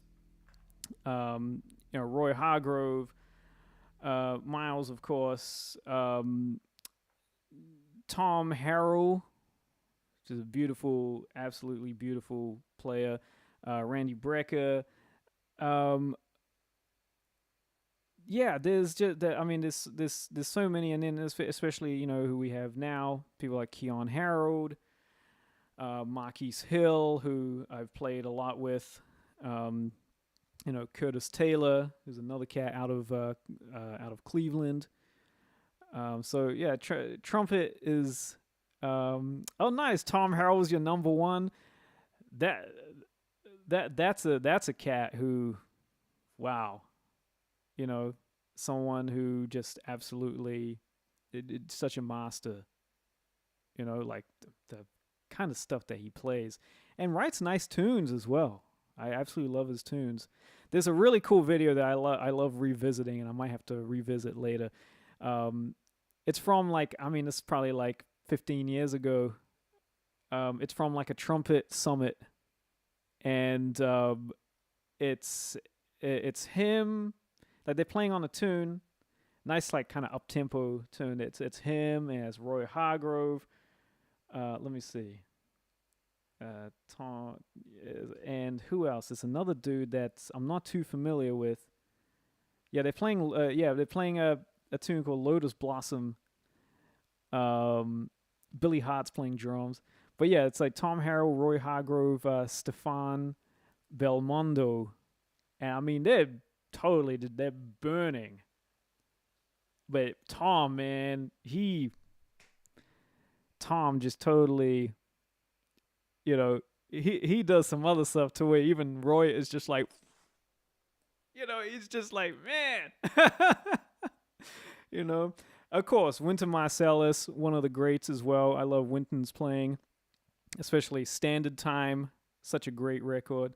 I would say one of my favorite Freddie Hubbard records. I definitely love, Red Clay is beautiful. I love that. I mean, I love the CTI stuff. Um, I'd say just because I think I love the tune Intrepid Fox. Oh, such a great tune, man.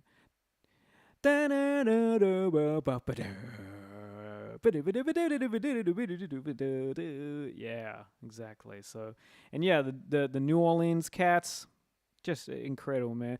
This is the thing. I just love to play with like just musicians who just absolutely just are really serious and love what they do and bring that out in their music. Yes, serious, but also like love to have fun, and you feel that in their playing. You know, you feel that. Um, in the band that I was playing in for a number of years called Monkestra, which is it's a big band led by John Beasley. Yes, Nicholas Payton, incredible. I love Nick's playing. He's really great. Um, so in Monkestra, led by John Beasley, we had a great, phenomenal trumpet section. Really great, incredible cats. So James Ford, or I should say Dr. James Ford, actually, um, great trumpet player. He's played a lot with jazz at the Lincoln Center Orchestra. We also had Jamie Havorka, who I believe I think he's Canadian, but he, top call trumpet player in LA, does a lot of studio sessions. Brian Schwartz, another great cat, burning trumpet player. Who else? Bijan Watson, like phenomenal lead trumpet player. Like, I mean, he has the lead chops. Big dude. Lots of air coming through that horn, but gets that super high register playing. And Rashawn Ross, trumpet player in the Dave Matthews Band. So when he wasn't on the road with Dave Matthews, he'd be playing with us, which was cool. And I mean, man, and he's someone who definitely has a lot of Freddie influence in him as well. And then some other trumpet players who've played with the band. When we played in Europe, Till Bronner played with us. Incredible cat, incredible. And then on the East Coast, like when we play in New York, because obviously it's kind of hard to take everyone in the band everywhere, depending on the budget, but also just trying to get three people together to rehearse or to play is hard enough. But a big band, it's like the stars have to align for that to happen. But we'd have some incredible cats from the East Coast. Scott Winhold, a lot of like top cool New York cats who would play with us. So that was always fun, being around great horn players like that. Obviously, yeah, trumpet I absolutely love. Marquise Hill, who again I mentioned, he's another incredible player who I've spent a lot of time with. We've played a lot of stuff together, write some great music, real challenging music, but a lot of fun. Curtis Taylor, like I said, from Cleveland, writes some great music, a great player.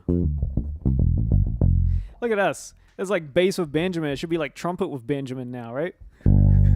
I can't play a trumpet to save my life. I blow into that and then I want to like pass out.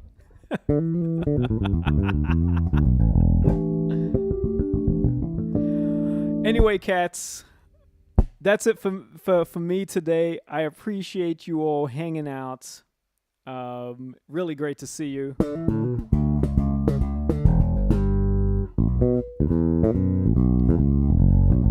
But this has been a lot of fun. Thank you again. And wherever you are in the world, take care, be safe, enjoy playing music, and just have fun. Enjoy what you do. And I'll be back again next week. So until then, everyone take care. Links are in the description below. Have a look. And I'll see you guys soon. All right? Take care, everyone. Great to see you.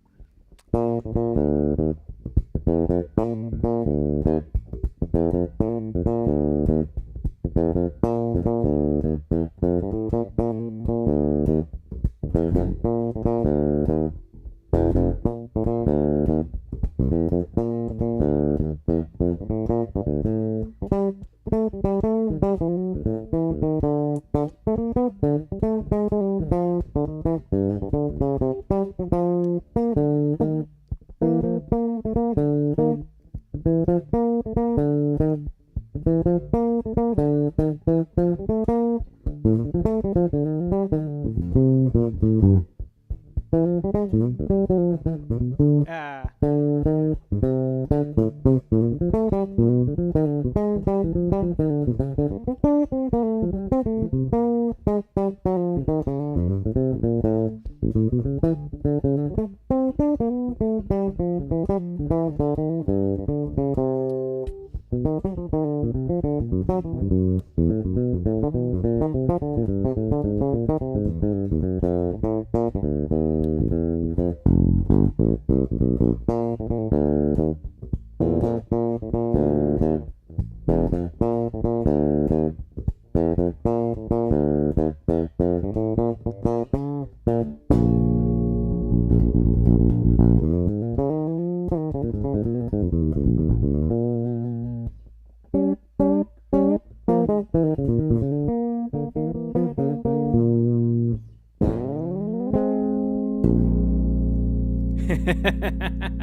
All right, folks. See you again next time. Take care.